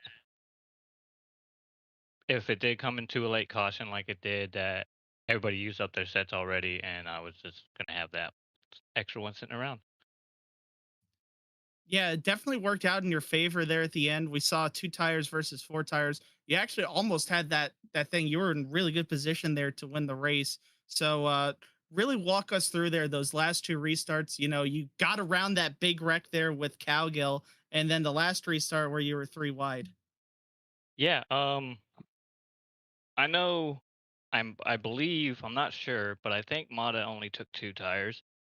So I was just hoping that I can just get them on the exit of two there and didn't think Kenneth was gonna put us 3 wide, and when he did, we just, I stayed a little bit lower, thinking that I wanted to give the guy up top that room too, and we just got together, and it just pushed me up, and he was just able to go back both of us. Yeah, you definitely had a really tough battle out there. You got a good finish out of it. You got you got a stage point out of it, and it looks like you're able to gain some good points this week as well. Try and work your way forward in the point standings. The points battle is really tight around that cut line. You're being shown in a tie for 16th, but you're only 4 points out of that top 12 right now. So how much does that really factor in? I mean, you're 2 starts down on some. Well, you're technically 1 start down because of the drop week. So you're 1 start down on pretty much everybody points wise. How much does that really factor in? You know, seeing how close the points is to like your strategy going into the races every week. I mean, I just try to just come up with the strategies to be able to stay clean and work my way up the field. I love the Gen 6 cars. I think that if I just keep doing what I'm doing, except for Sonoma, because I'm not a big fan of Sonoma, I never have been. So last week's race was just wasn't good for me. But on the ovals, I'm definitely loving this car. I just got to keep doing what I'm doing Well, I mean, and you're just being talking about patient. the exactly. So, you know, I hear you talking about the car. So I think this is a good time to go over to our technical guru, Buddy the Professor, for any further questions. Well, congratulations on a podium finally, Michael. Uh, I Thank you. know on It was definitely Mondays, hard fought. yeah, it seems like week in and week out, the you just end up with bad luck. So, like you either end up collected in someone else's mess or something bad happens. So it's kind of cool to see you finally come out on top here and grab yourself a podium. Looking ahead to the next schedule, I heard you talk about, or not the next schedule, but the next race, which is going to be Kansas, I believe, Joe. Right? I think it's Kansas that That you guys go to sounds next right. week. You talked about not liking Sonoma, and you seem to do all right at this track. How do you feel about going into Kansas? I mean, I like Kansas. It is tough. I'm not sure how these cars handle in that track yet, but I'm just gonna practice as much as I can throughout the week, and hopefully I can learn a few things and try to do what we did tonight, maybe better.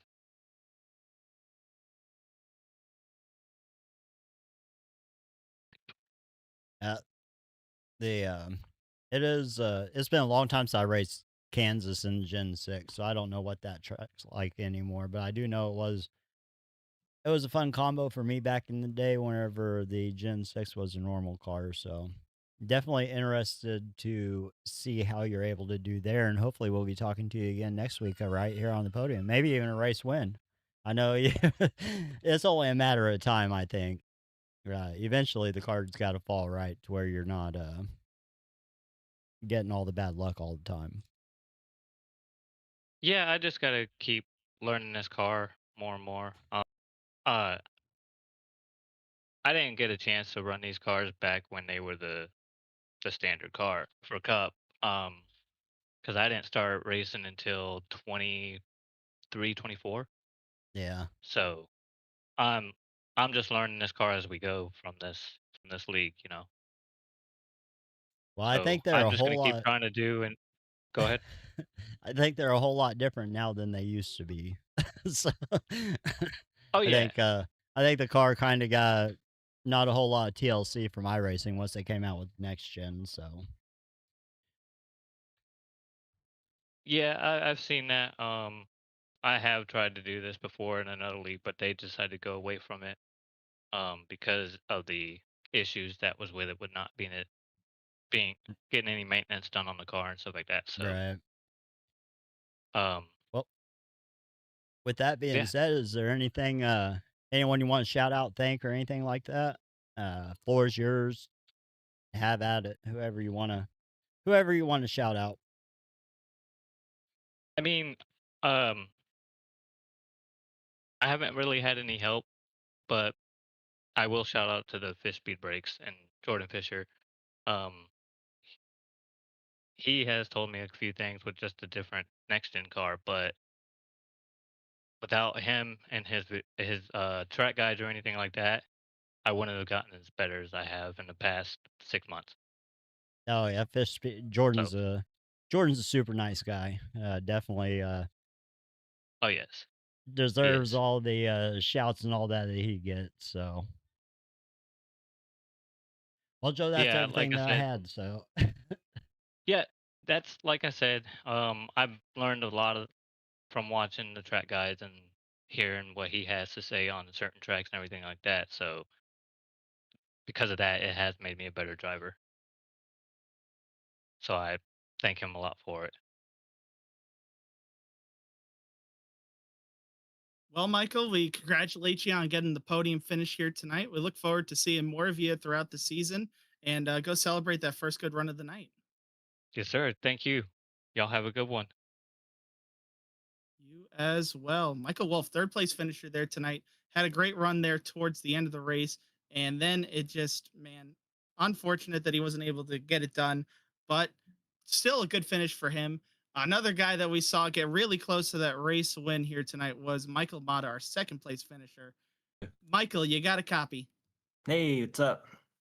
Man, it was a pretty chaotic race, but really what it came down to is that last pit stop. You took those 2 tires, and then it looked like you had control of the race. Do you think that if Patrick didn't get loose and spin behind you, that you had control of it?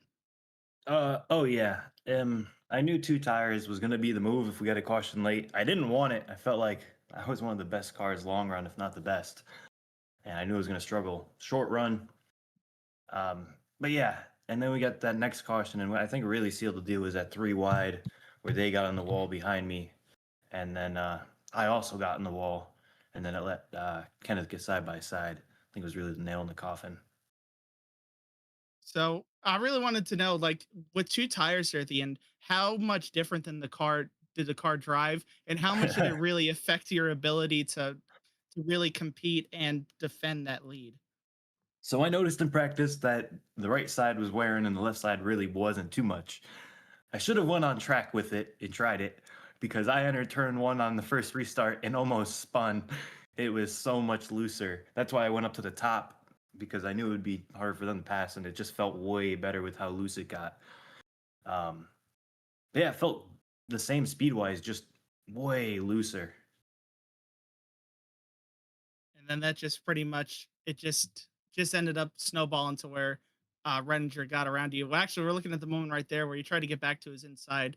Looked like he got a little bit loose, clipped the wall a little bit, but are able to save it. Almost able to make that run back, but then ended up ultimately settling for second. Uh, you had a lot of chaos happen throughout the race around you. Uh, how interesting was that? Was that tonight to see all the wrecks around you all night? Well, I've always raced Bristol with the thought of I'm just really good long run here, and if I just survive, I'll be in the top 5 eventually. And that's usually how it goes at Bristol. If you just survive, you'll be up there.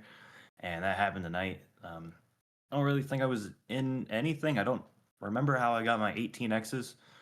I'm gonna be honest, I don't remember. um, uh, I just remember just save the front tires. That's all I did all night. Well, you definitely started from you didn't put down a qualifying lap, so you started in the back, and there was so much stuff that happened. It's so easy to pick up those 4Xs through netcode at this track. Very easy for that to happen. You gained a lot of spots in the points this week. You went from, I know it says you gained 5, but you really gained 4. You went from outside the top 10 to inside the top 10 pretty solidly, would be the way to put it. You led some good laps tonight. How does that help your momentum going forward to Kansas next week? It's nice. This car is so hard with, like you said, the net code. It kind of goes against the way I race. So I've been pretty much on probation the whole time this league has been running, this whole season. I think as long as I didn't kill anyone tonight, I don't think I did. I don't know. I think you're safe. I'm hoping I'm not giving you the broadcaster's jinx, but I Hey, think you're going to be safe from I any review on this one. think I I might don't finally be remember off seeing. probation. I remember Cowgill spun in front of me, and I spun him into the wall, but I think he was already spun at that point. On lap 2.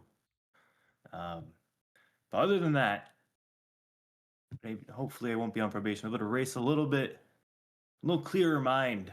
Um, Not that I can afford to race any harder than I do, because uh, but it'll be nice to go to Kansas and not really have to worry as much. With that, I'm going to pass it over to our technical guru, Mr. Buddy the Professor. Well, Michael, congratulations on your second place. Also, congratulations on third place in the stage. I did not even know there were stages. I was just Yeah, there's no caution or anything for it, so it just kind of runs. But you did end up with a third place finish in state or in the stage, so there's a what is that, Joe? 7 bonus points on top of everything, so that'll definitely help in the Alright. point standings. I'm trying to find really fast the schedules here because we have Bristol right now. Joe kind of touched on Kansas. How do you feel about the 2 weeks after that, where you guys go to Indianapolis and then we hit a road course again a week after Indy, going to Watkins Glen? Um, Kansas, I feel like I'd finally getting back to mile and a half should be all right there. Indy, kind of hit or miss for me. I haven't really done it in this car, but I feel like this car plays to my strengths, tire saving wise, and Indy's going to be about track position, I imagine. And then Watkins Glen has never been nice to me, so I'm hoping for maybe a top 10. Hey, a lot of those road course tracks, all you kind of got to do is stay on the track, and you just got to approach it like you approach Bristol here. As long as you stay clean and nothing happens to you, usually you can get yourself a top 10, top 5 with no issues without even having to Yeah, really go well, crazy at a road course or whatever. But what is it? Sonoma. I did I saved fuel. I think I started 8th and finished 7th. I passed one car the whole night. I didn't pit. It was the most boring road course I ever drove, but I kept it clean and had a great finish. That track's fun to hot lap at least. yeah, well, well, Michael, like I said, congratulations again on picking up a second place here tonight from Bristol Motor Speedway. If there's anyone that you want to shout out or thank, it's all yours right uh, here. so I'm gonna shout out I think it's the league sponsor, Shameless Watch Collector, if I'm correct. Yeah. Yeah, shout them out. Shout you guys out putting on the broadcast. Shout out to Case Beer for missing it because I feel like he would have been quick tonight and I would have had to battle him. And shout out Cisco Moon Music everywhere. Gotta always give him a shout out. But other than that, thank you guys, and hopefully talk to you guys next week. Yeah, great run Absolutely. tonight. Top three finish. Get that second place. Definitely another track where you can put some of those kind of strategies. Maybe you get another shot at that 2 tire move next week to get that dub over Ken. So we're looking forward to. We know you're getting close to that first one of the season, so we're looking forward to seeing you in victory lane. But for now, enjoy that second place. Enjoy moving up in the points, and hope to see you again next week. All right, thanks, guys. Michael Matta, second place finisher tonight. And okay, so we got a bit of a dilemma here. Oh yeah, I So saw the dilemma, Joe. I don't know if I'm never very comfortable about moving people out of team Grab chats. I Patrick. know. I mean, we could grab Patrick first and see what's up with him. Because I Let's had do the that. same situation last week where I don't want to bother anyone because there was some people that was in channels, but I don't want to rip someone and they're like, I pull them in Yeah, right in the middle of them saying F this person or F that. yeah, Like that's I that's just, the worst case scenario. right. Yeah, we So want to avoid those kind of scenarios. So we're gonna move Patrick up here, and we'll talk with the admin of the series, Mr. Patrick Cowgill. Do you have a copy? User. Well, that was a race. It was eventful. There was a lot of stuff that happened. Looked like you had good pace on your end, like from the race perspective. You had really good short run pace. You and Ken were battling really hard there, pretty much for the first 40, 50 laps after every restart. And then it just, what happened there when that second to last restart? Looked like you were in really good position to get to the lead and potentially win the race. So I guess Ken spun his tires and it said that I had contact. I got a 4X for it. But it messed up the handling of my car going into one. Like I went in the same way that I had been going in, and for some reason it just did not feel the same that time. So I feel like that hit might have messed my car up, but I can't say for sure because it was a netcode contact. There was no physical actual contact between us. Um and I think that's what got me loose, but I don't know. It's just a guess. I don't feel like Ken did anything on purpose or anything like that. Like he was racing me clean all night. So uh it's just unfortunate, I guess. Yeah, you two were the class of the field, trading blows back and forth pretty much the whole night. You guys led pretty much the entire race between the two of you. You led 83 laps here tonight. You got second in the stage. You got the pole. You got a lot of good bonus points out of it. So even though you didn't get the race finish out of it, you do have the silver line and getting those kind of really good points out of it. You were able to hold Pat there in fourth place in the points, and Fritz and Parham are pretty much still right there in shouting distance. And I do know from personal experience in the past that you are very good at Kansas, if I remember correctly. So I think you feel like getting some momentum, get a good run tonight, really good pace, and then go somewhere like Kansas next week. I feel pretty good about Kansas. I know in this car it's a highline track, and later in the run it's very hard to pass. Because you just can't get the car to turn down low, and so the passing is going to kind of suck later in the run. But um, I've had pretty good experience in this car at Kansas, so I feel pretty confident about next week. Yeah, you've shown so much good pace. You haven't really gotten the finishes out of it. Um, I know we've talked about you having some bad luck, especially at road courses in the past. Uh, how is it to like kind of like cope with that and get through all those kind of moments? Because I know Buddy and I can talk from personal experience about being there too before. So how is it like getting through these rough patches where you got all the speed but not the finishes to show for it? I don't know, to be honest. I mean, I just kind of gotta pretend like it didn't happen. I mean, like I already knew I was gonna suck at Sonoma, so I wasn't too upset, I guess, about the fact that I had a horrible finish there. I mean, I was upset about the circumstances around it, but not so much the finish or whatever. But I know I'm gonna be nervous going into Watkins Glen because last time we went there, I had a pretty decent lead and kind of choked. Yeah, I know that's coming up on the schedule. I know you're always looking forward to going to those road courses. Indy is right in between those as well. That's another very technical track. You show really good speed on technical tracks. So it does look like this stretch of races coming up here. Indy, Watkins, Richmond, Texas, Darlington, all in a row after Kansas are all tracks that kind of fit your eye pretty good. Um, I I think the one that I'm probably looking forward to most is Darlington. That's one of my favorite tracks. So I think that's what I'm looking forward to most. The rest of them, I I kind of feel like it's gonna be a mediocre feeling towards it, I guess. Especially with how fast Ken has been all season. Well, I mean, I remember last season you had good speed at Richmond in the trucks. We just talked about Watkins. So Watkins, we know how fast you are there. So I mean, I wouldn't sell yourself short in those two races for certain about having a good chance at it.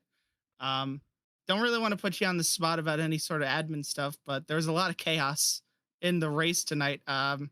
I know it was probably pretty difficult to keep everything in check.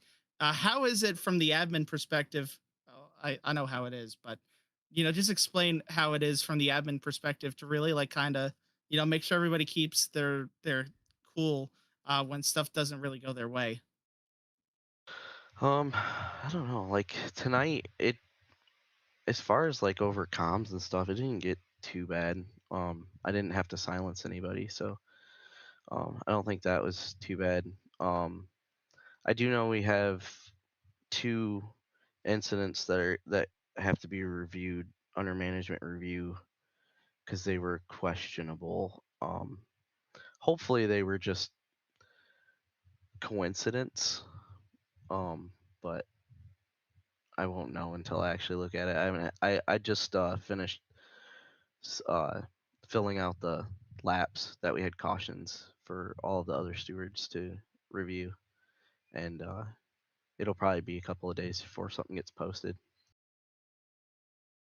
And then one other question about that, with short tracks, with the way the laps go under cautions, like tonight there was 12 cautions. It looks like according to the results for 30 laps. I wonder if I could double check that in here. Yeah, Oh, that's nine. not accurate. It was 9 Yeah, cautions for 9 39 cautions for laps. 39. There it is. Yeah, so I know, like, really not having the same amount of pace laps sometimes. We saw you guys have to extend it a couple times. Was that really an issue? Actually, I feel like we've seen this all week with shorter tracks. Was that really an issue tonight with just the way the pits are set up when they open? So last time my button was messing up. Last time we went to Bristol, they had an issue where pit road would open immediately after you cross the start finish line to pick up the pace car. This time it waited a lap, so we had an extra lap under caution, I believe. But it waited a lap to open pit road, which I like the fact that they fixed that. Um, as far as like on the restart and stuff, it the only thing that frustrated me was that it seemed like it was last second that someone was like, "We're not set up," and so then we'd have to extend it. And I know on that one, it kind of screwed stuff up because we were literally just about to go green, and fortunately nobody got too screwed up with that one, but it ended up working out all right, I guess. We only had like I think the 2 extended cautions. Yeah, that was the one I was really touching on. That was really chaotic. I know Buddy over there was like, "Oh, we're going green." I'm like, "No, we're not going green. We're not going green. They're not green." It started. It looked like it was going green. I thought everyone just spun tires, and we are about to witness the whole field explode, and Bristol crashed my computer. Yeah, so Buddy, you might as well take it over and ask any further questions. I don't I have think though any I did. further questions. You I was kind of gonna say I touched. think I did pretty good on this one. I was going to probe a little bit, but I'm not going to. I don't want to put Patrick on the spot, but there is. Oh, don't worry, I'm You not guys are upset going to with have anybody. fun. So You guys are going to have fun going through some of those because I know we had fun going through it on the broadcast. So Patrick, before we let you go, anybody you want to give a shout out to? yeah, as always, I gotta thank my wifey for letting me race. My sponsor CTN, MB1 Connecting Cure. I gotta thank all my teammates at DDI. You guys for the awesome broadcast that you do, and everybody in SWC Racing League that helps put everything together for all these guys to race and for free. So Well, Patrick, we definitely appreciate all the work that you put in with us as well. You do a great job running the series, making sure everything runs smooth. We love all the work with the cameras on the broadcast as well. We love having these driver cams. So many great things going on over here with the broadcast. Thanks, of course, to Buddy and then to you as well on the admin side from the league, Buddy on the broadcast. It's just been so great. So, Patrick, we do appreciate all the work that you've been putting into this as well, because I know it's sometimes is a thankless job, the work that Buddy does and the work that you do on both of your ends. So I just appreciate both of y'all the work you've been putting in. yeah, thank you guys. Of course, Patrick Cowgill, the man, the myth, the legend, the admin of the series, got the pole tonight. Ended up in 12th when it was all said and done. Unfortunately, with that DNF, but on the other end of it, we did end up with our race winner coming up to the broadcast waiting room, and now we can grab him and bring him on up. Ken Redinger, race winner from Bristol here tonight. You got a copy. Yeah, I got you. That was a pretty insane race from your perspective. I mean, it looked like you were bobbing weaving through traffic, going through the lap traffic, battling with Cowgill a lot during the race. And then it seemed like when it seemed like it may have been over for you there with that contact with 20 to go. You still came through there with that front end damage. How much of that damage really affect you there at the end? Yeah, it was pretty noticeable. I don't know what the other guys their tire situation was on, so it might have been if they were on 2 or none. It was definitely helping me because it was not turning as well as it was for sure. Seemed to be a little bit more tighter there. Yeah, I don't know that one restart where I think Cowgill was to my inside and for some reason that thing just did not want to hook up going through the gears. It was just spinning the tires and then Cowgill went down in the corner, spun, and we just couldn't stop in time and ended up punching him in the nose there and getting damaged. Yeah, we see that with other cars, where you usually get that nose punch and it usually slows up the car down the straightaway. So you notice like any sort of top speed loss, or was it just really the car got tight from it? The corner, it just got tight. It wasn't too loose out of the corner anymore, but then also, uh, the temperatures were going through the roof. It was almost 300 degrees. It was flashing red. They were telling me it's gonna oil temperature is getting high. So I think So you were really nursing that thing to the finish there to make sure it didn't yeah. explode. At the same time, Fritz, my teammate, he said he was having oil temperature problems, and then I look as soon as he said something, they came on the radio and said oil temperature's getting high. So I started backing out of the throttle and wait until I was on the straightaway before I eased back into it to try to keep the RPMs down and doing everything I could just to get it to the end there. So we know how good you are at saving tires, and it seemed like that was another case here tonight. On one of the restarts, I remember Patrick got in front of you, got like a second and a half up the road, and then it's like Buddy was like, "Man, Patrick really pulled away." I'm like, "You just hold on a second," and then you can see you start closing back in, you know, a little bit lap by lap there. Was that pretty much your strategy all night? Was just worry about the long runs, even with all the cautions in the race? Oh yeah, I could see Cowgill. He would come out of the corner and he's fishtailing it. And I knew he was pushing hard. Whatever he was doing to make speed for qualifying and for the first quarter of the run was just not cutting it after about 25 laps there. So I just knew if I keeping the car straight coming off the corner that I would eventually get back to him. And it seemed like this setup. It seemed like that bottom lane right around the paint.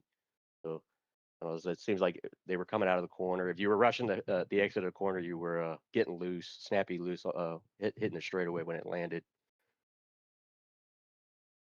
Yeah, I'm gonna pass it over to Buddy because I'm gonna be certain he's gonna have some pretty good technical questions for you about tonight. I could be Congratulations wrong. on your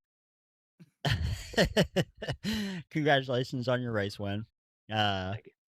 You also was able to win the stage. You led 104 laps tonight, so pretty dominant, kind of like you were dominant last week at Sonoma.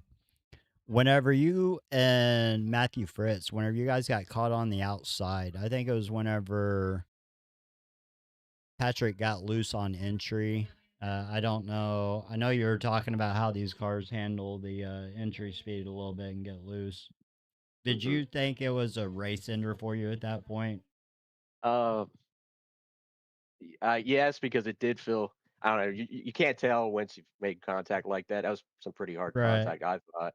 Um, and Fritz has said he hit when he hit the outside. I think the outside wall a little bit, but he also kind of punched Cowgill a similar fashion to me at the kind of same speed. But I don't know. It felt you're trying to fill it out under caution to see if the steering wheel's right. It just didn't Right. stick out a little, but you don't know how much of that's in your head. But then going back and looking at the replay, it's pretty punched in there. It's definitely handled a little significantly different than it had been. Yeah, I know. Whenever Joe was talking to you, you were talking about not knowing what the situation was for the guys around you. So Michael Matta, he was on 2 tires. So, um, I thought your race was over too after seeing it because you did have a little bit of damage. And then after you did, you burn out going down the backstretch. I think it was the engine finally gave out. But Oh yeah, the temperatures yeah. never stopped climbing. It kept climbing from whenever I got that damage to the end there. But So yeah, after tonight at Bristol, we know we talked to Jay a little bit about how Bristol's hometown track, favorite track. Unfortunately, he didn't have the night that he probably wanted tonight at Bristol. How do you guys, looking at a team like Parham, he was able to recover pretty well, almost coming back to sixth. But as Grandstand Racing or as a team, how do you guys approach the rest of the season? Unfortunately, I don't have like team standings or anything, but as dominant as you guys are as a Oh, team, I I'd do. imagine you were up there. I'm looking at it. They have a 213 point lead over DDI Motorsports right now.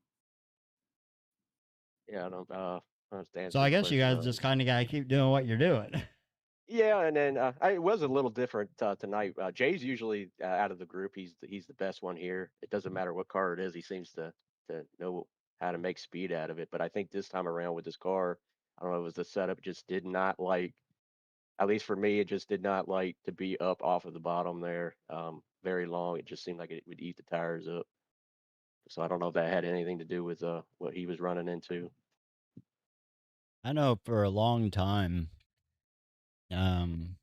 whenever I would race Bristol or whatever, I would prefer the top. Like you'd be able to run that top for quite a while without really affecting the tires in the next gen. You kind of rip the wall and not really pay the price for it, but yeah, I don't know.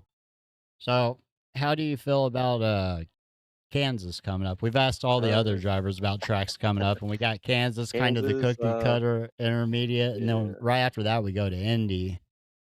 Yeah, I'm wondering if Kansas is going to be similar to kind of like a mini super speedway style racing there. What was that? Las Vegas, I think, was like that. It seemed like you couldn't get away from anybody. I'm sure that'll be similar there. But I don't know. See, we'll see how the tire wear goes there too. Yeah. But I think it's just going to be a lot of pack racing, just trying to mind. If you're going to be trying to lead the race, you're gonna Right. you're going to be giving the toe to everybody else for them to save. So I know that's the that's usually what I associate Kansas with. It's kind of like a pack racing, super heavy draft, but I don't know how it is in this car anymore. yeah, and I don't know if we're using what setup we're using. That's gonna make a difference too. But we'll just have to see. That's all. I don't have any super technical questions, Joe. So I don't know if that hit what you thought my technical questions was going to be or not. Yeah, I think you answered question. You got the questions that I wanted, so that was good. Looking at the setup for next week, it looks like it's the regular can. I think that's the regular Kansas iRacing setup for the Gen 6 car. Looking at the session, um, based on the way the name is, I think it would be. So I think it's going to be the generic setup. I don't know if that's what you guys did for Vegas or not, but I did see some sparks tonight, so it could be a spark show again. Yeah, We go to it seems Kansas. seems like all these races, there's spark shows. That's all you hear is the car slamming off the track. Do you think that that's like what's really playing into the effect of the way these cars are It driving so it weird? could be because it seemed like if I was backing my corner up in my exit, easing into it and trying to minimize all that racket that it was doing, it just slamming off the track. It just seemed to handle better. I could get it to rotate the bottom and not get us sideways off. But I'm not really I'm not really too much into the setups or all the technical stuff about what goes on behind iRace and how they do it. But I would assume that that's what's causing it. But who knows? Yeah, I'm not really that big into it either. I'm just kind of like thinking like what's really causing Yeah. it. So it does sound like that might have something to do with it. It might be And just you hanging up on the track. I don't know. it sounds like you may have found a good way to maybe try and find a way around it. We'll see if you're able to do it again next week at Kansas. You think you can make it 3 in a row? We'll try. Once it goes to that mini super speedway style, then you got to worry about uh running your race. But then I'm sure you'll get shuffled at one point, and then just have it mind others and make sure that you're racing with enough space between each other to not cause any wrecks. But uh, should be a similar approach it the same way, and hopefully it's if not a win, it's at least a top 5. Well, Ken, congrats on getting another dub here tonight. Anybody you want to give a shout out to before we let you go? Yeah, just shout out to you guys for putting on this league for us, and then shout out to you guys for streaming. It's always entertaining. Well, Ken, congrats on the dub here tonight. You had to really fight for that one there at the end. So definitely go celebrate this one. That's really 2 weeks in a row where you had 2 hard fought wins there. Going out there doing what you did at Sonoma last week, and then going out there and surviving the end of that race that way. So 2 really hard fought wins from you. Congrats once again, and we look forward to seeing you again next week. Awesome. All right. Good night. Have a good one, Ken. Yeah. Get him back to where he was. Beautiful. Don't you love doing that? I love sometimes it's easy to know like Like, I know Ken wants to go back there, so yeah, I Right. won't say too much, but it's like easy. It's like, okay, I could put him right back where he was. Yeah, I get. Yeah. I don't get too comfortable with moving people around or stealing people out of the channel that you're in. Kind of like you talked Yeah, about earlier. yeah, stealing them out is a little different than putting them back. So Oh I'm looking at the man, points here, buddy, and it does look like they updated it, and here you go. Ken Redinger's green number gets greener this week. He's now plus 164 on the cut line. I really feel like that the guys that we're going to talk about in this battle. So Ken is just on a tear right now, and he's looking really safe points wise. Fritz, Parham, and Cowgill are starting to get close to that space as well, where I think they may be safe and maybe trying to go battle to get back up to Ken for the regular season title. Then we're talking about the guys from Lynott, Novella. They're kind of like in that little space in between. Can we fight up, or do we have to worry about the guys behind us? And then it gets really chaotic here. You got Michael, Matta, Stinson. They're plus 29 after tonight. And then look at that. Glenn Grigsby plus 18. Danny Sanchez plus 11 and 10th. And then here we go. Look at this. There's 9 points separating 11th to 19th, buddy. I think you're going to have to repeat that, Joe, because I was listening to my wife talk. Okay. So I'm sorry. I'm going to try and give you the abridged version. Okay. So Ken looks very safe where he is in points. Yes. Fritz, Parham, Cowgill look like they're going to be able to fight up to try and get back to him in the point standings to try and win the regular season title. Lynott, Novella are kind of in this space right now. Are they going to be able to fight up, or are they going to be fighting with the guys behind them? Then you got Matta, Stinson, Grigsby, and Sanchez that are pretty okay on the numbers, but they want to get them bigger. But then you got this battle from 11th to 19th, and those guys are separated by 9 points so far through 6 races. Oh yeah, super, super, super tight battle right here at the cut line. And it keeps flip-flopping right here at the cut line like that, but the way the points are and the way the points are lining out after, and I don't know, is this all considering their drop races and all that? Yeah. So that's why the plus minuses are all messed up, is because it's based on drop week. It does weird stuff. Okay. Calculating with drop week. So the plus minus, it just won't make sense. Okay, so the things that I can take out of tonight, as far as the way the points are. Last week we saw Jordan Finnegan not at Sonoma, but he was here tonight. This week I do not. Same situation for Dalton Geyer, even though he kind of maintains that same position in 13th. I don't believe he was on track last week at Sonoma, but he was here tonight. Jonathan Casebeer, Steve Lewis. I know Steve Lewis is out tonight because of prior He's in things going Florida. on. Yeah, out of town. He's going to Daytona this weekend. So, I think the biggest thing to take from this is if you show up to your races, boy, all kinds of stuff is happening to my iRacing in the background, and I have no idea why, because I did not hit any buttons. But anyways, the biggest that, like, if you want that safety net above that cut line, I think the key, whether you have a good race, bad race, it doesn't matter. As long as you show up and get points and don't get that big old goose egg for the race, I think you're kind of a shoe in. You might have that battle right there at that cutoff line, but some of these guys have had quite a few unfortunate weeks the last few weeks. Like Zach Panzerella been involved in some shenanigans and stuff like that, hanging right there at that cut line. But it's definitely going to be fun to watch this cut line and see how it evolves, especially now that we're out of the Bristol and everyone kind of curious on how that was going to play out. We are out of the chaos. I think I rambled way too far about that. But no, that was good. I mean, you're right. We're out of the stormy seas of the last Coliseum. We're going to Kansas next week. We're going back to a mile and a half. We saw some great racing earlier this season at Las Vegas. So hoping for another good one at Kansas this coming week. We'll have to wait and see what happens with all those reviews that Patrick was talking about as well. But, you know, I'm really looking forward to going to Kansas next week, and also looking forward to all the action that we got going on the channel right now. Everything is just in full swing. We're growing at the channel by the day.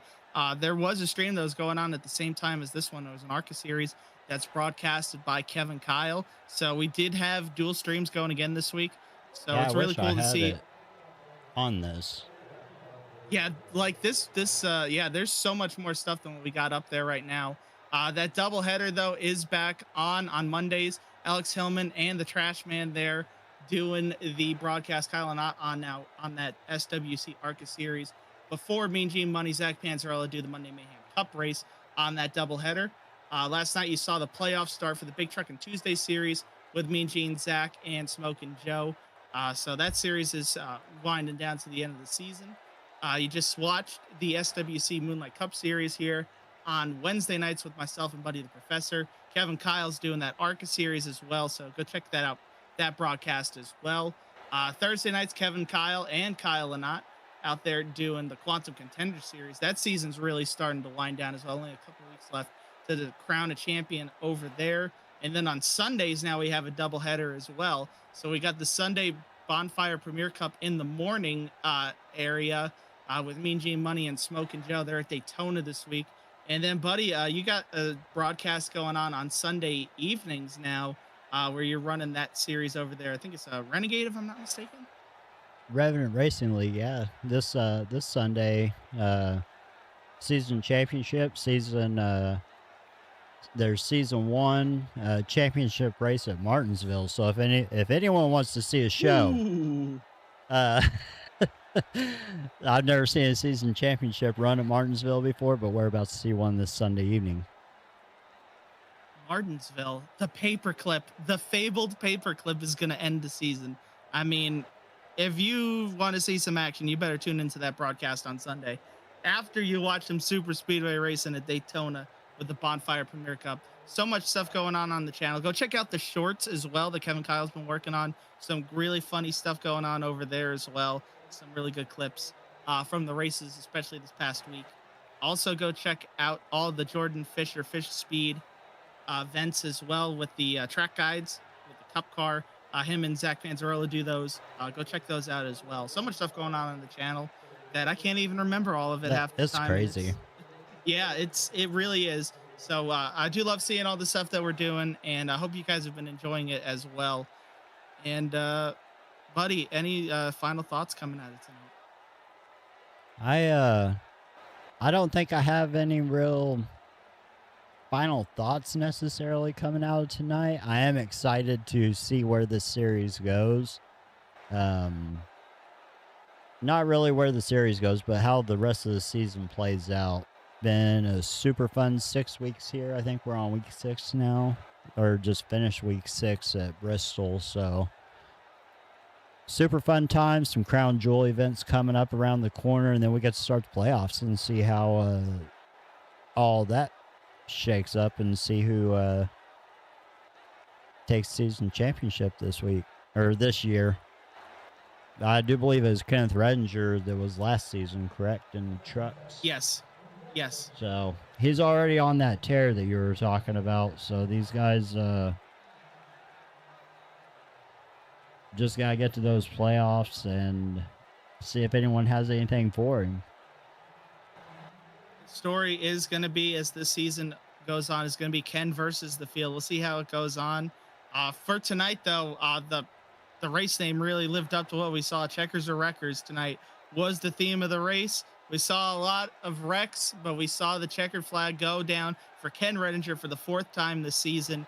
Opens up that points lead even further. Great victory from him to fight back there in those closing laps.